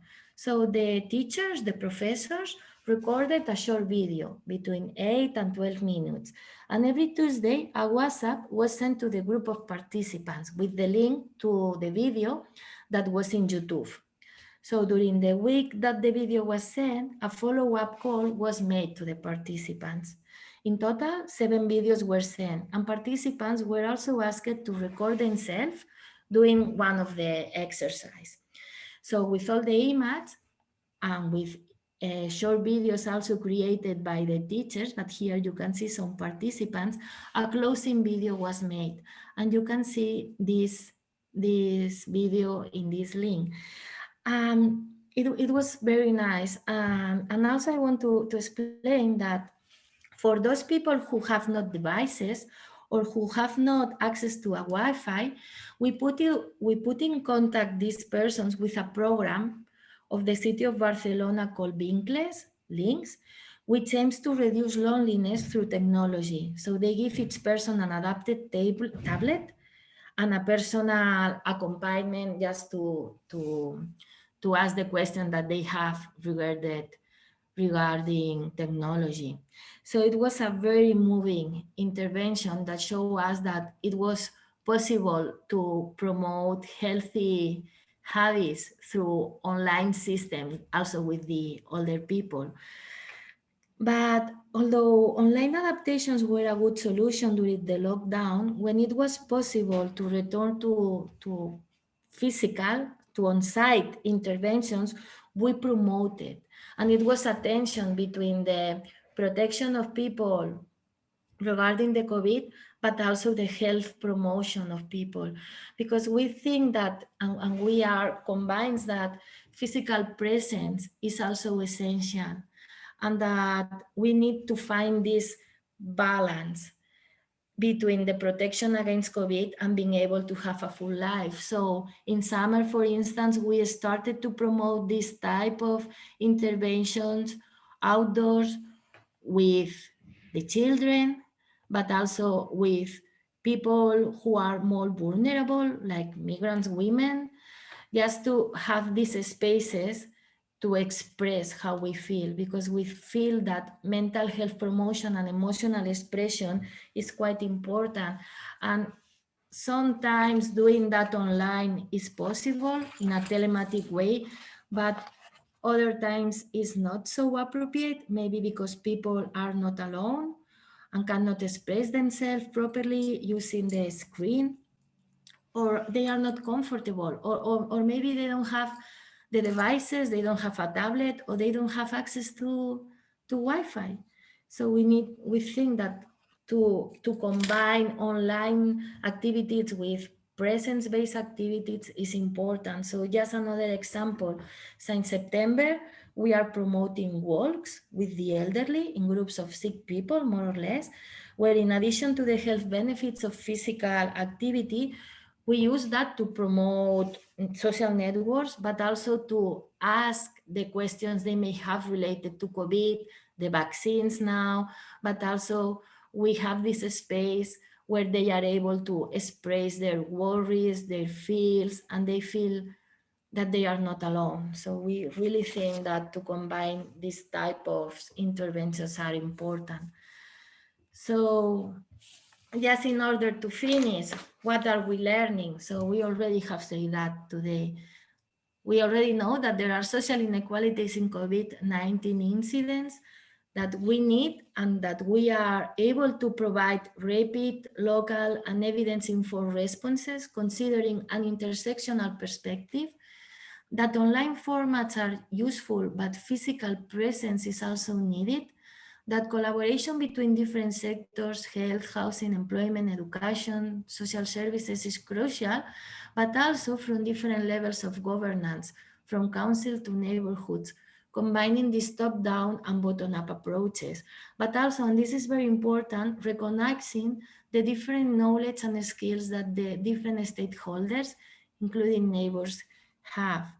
And just to end up, well, I just want to remember these words by Galeano, this Greek poet, because it may seem that we are doing small and important things, especially when you think about the structural problems that have increased with the pandemic, people who have been fired from their jobs, people who have been evicted from their homes during a pandemic, and well, you may feel hopeless. And in those cases, we think that it's good to remember that at the end of the day, to act on reality and change it even a little bit, it's the only way to prove that reality is transformable. And well, thank you. Sorry for my English. I was a little bit nervous, and I know that I have a funny accent. So if you have any questions, you want to clarify something, we can talk now, or you can send me an email. Here also you have the web of the agency with all the information that I have explained. And here you have a paper that we wrote in June with all the reflections and experience that I have explained you now. And well, that's all. Many thanks, and thank you for your attention. Really, thanks, Anna, for your contribution. I think that you help us to put some face in this data and in these inequalities that we are talking about during all the sessions. So really, thanks for your examples and these concrete examples. And if Dr. Oliver, Professor Kickbusch, and I don't know if Dr. Asma could attend now the question and answer section. I think that she has some problems to attend it, but okay. So now it's time to start with some questions. Maybe if you agree, we would like to start with a question to Dr. Oliver, that after your experience in lockdowns, confinements, among and other restrictions, do you think a different strategy could have been implemented? Do you want that I repeat the question? The main strategy to prevent severe lockdowns is what is called a TTI strategy that I briefly mentioned, which means trace, to know whom to test, to know whom to isolate. And we are precisely as we speak working on a paper where we analyze whether such TTI strategies have worked or not in two countries, Spain and Italy, during the second and the third waves. And I guess it's evident that they haven't worked, because otherwise we wouldn't have had a second wave or a third wave. So why haven't they worked? So we analyze what has happened with the trace, with the test, and with the isolation. And we find that there are severe limitations in the contact tracing as soon as the number of cases start to increase. The contact tracing capabilities haven't scaled. Moreover, a lot of the contact tracing, particularly in Spain, has been limited to tracing the members in the household, which is evident. I mean, telling the husband that the wife has coronavirus, or telling the wife that the husband has coronavirus, I mean, they know because they live in the same house. And there hasn't been a lot of contact tracing outside of the household, which is where probably is the most important. On the testing, I think is the pillar in the TTI where we have done the best in general in Europe. I think we've ramped up the testing capabilities a lot, and we don't think that has been the most important bottleneck. And then the I for the TTI, the isolation, has been another very important bottleneck. We know that a significant percentage of people cannot self-isolate. For the people aged 18 to 59, it is only on average, I think, 40% of people who can self-isolate. What are the reasons not to be able to self-isolate? The first one is sharing the home. So the vast majority of people say that they cannot self-isolate because they share a home and they share the kitchen and they share the bathroom and they can't really isolate themselves. But there are other reasons. So for the youth, as I mentioned, the second most important reason are psychological difficulties and fear of stigmatization. And for the people aged 30 to 59, and particularly the women, as I said, is having to take care of children. And then finally, the third set of reasons are labor and economic reasons. A non-negligible percentage of people say that they cannot self-isolate because economically they cannot not work for 10 days, or for fear of losing their job if they would actually declare that they are an asymptomatic COVID-19 case. So we have been proposing since March of 2020 the creation of specific programs to help more people effectively self-isolate. So having to isolate yourself because of coronavirus is not a burden onto yourself, but somehow you get an infrastructure that supports and facilitates, the ability to self-isolate. So with all these observations, I think the TTI strategies have not really worked in most countries in Europe, and that's why we have, a wave after another wave, and we'll probably have another wave, after Easter. What else could we have done? I think there is another important consideration, which is what is the impact or what is the capacity of COVID-19 cases that a certain country or region can absorb? We know that there is a very large age difference in the impact that coronavirus has. It's very different having a population with 20% of the population being 65 and older than having a population where only 1% of the population is 65 and older. Because we know from our data that the average age of those hospitalized and those in intensive care and those deceased is actually, above 65 in general. So there is also the understanding that regions and countries are different depending on their demographic profile, depending on their culture, and also depending on their healthcare capacity. Not all the countries and regions have the same healthcare capacity. So the decisions vary depending on how many COVID-19 cases a certain region can sustain without having a significant impact on the functioning, of the society.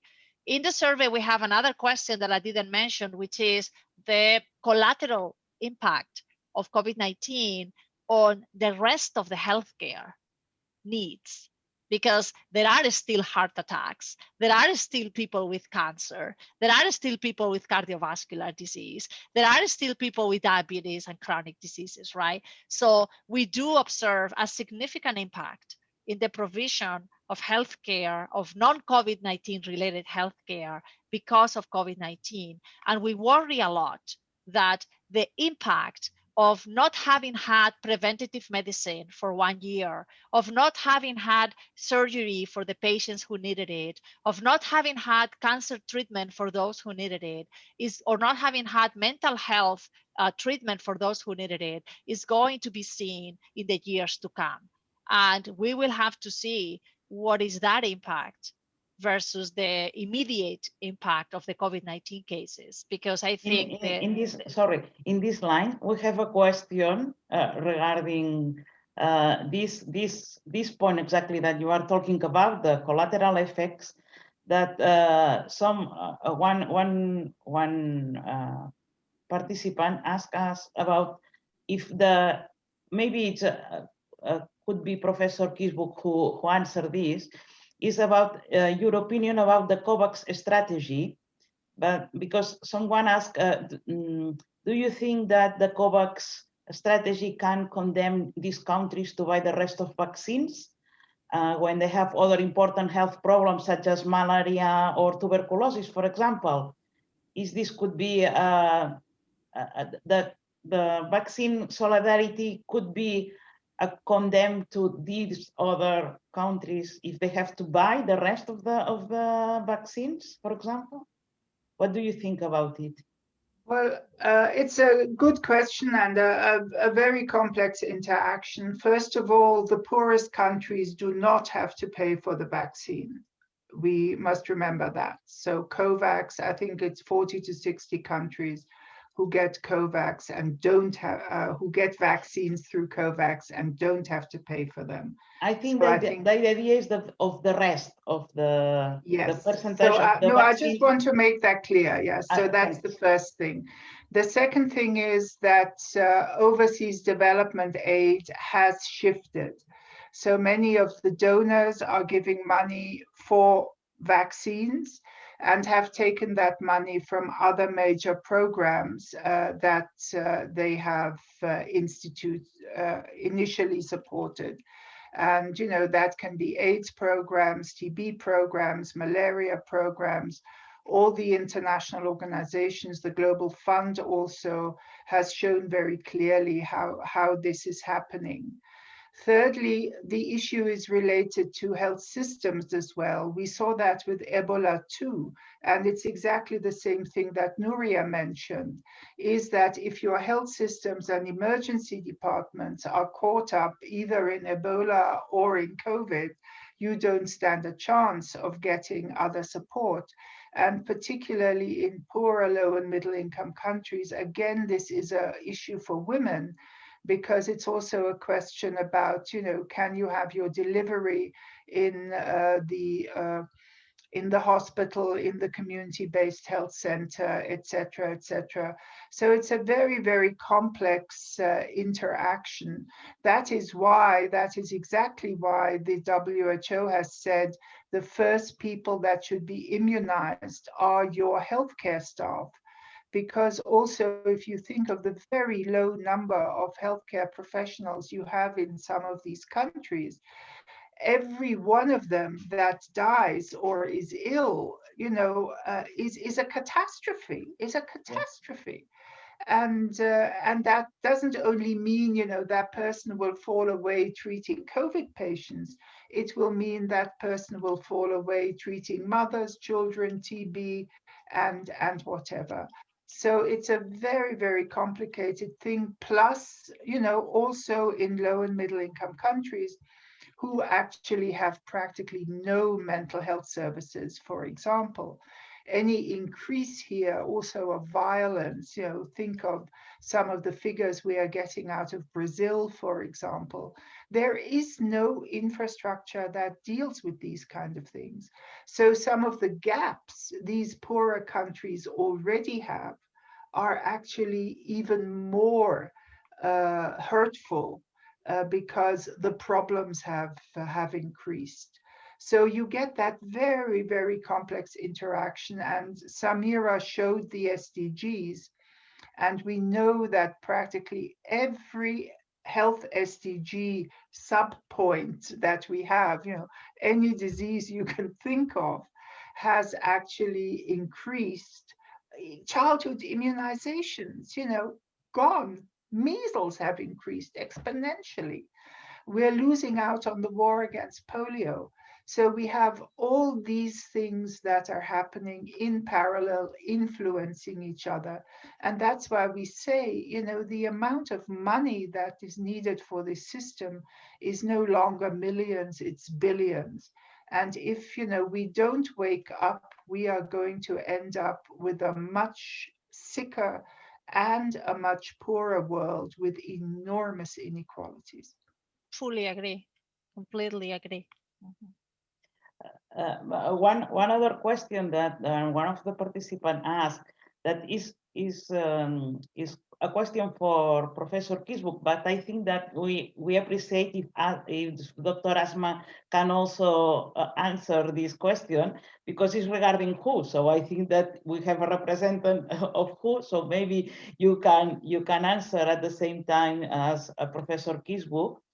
The question is about how optimistic or pessimistic are you that WHO will be able to actually push forward vaccine equity and reach global agreements that are long-term? So if I may, I think it is a very important question, and Dr. Tedros is an optimist. And as Ilona has already mentioned, the Kovacs is one of the world's largest and first enterprise to have the world and all countries have equitable access to vaccines. We are far away because the demand outweighs the supply. And Dr. Tedros has already put forth a 100-day challenge for every country in the world to begin vaccinating its healthcare workforce, as well as the population most at risk. And I think we as an institution and global community must remain optimistic.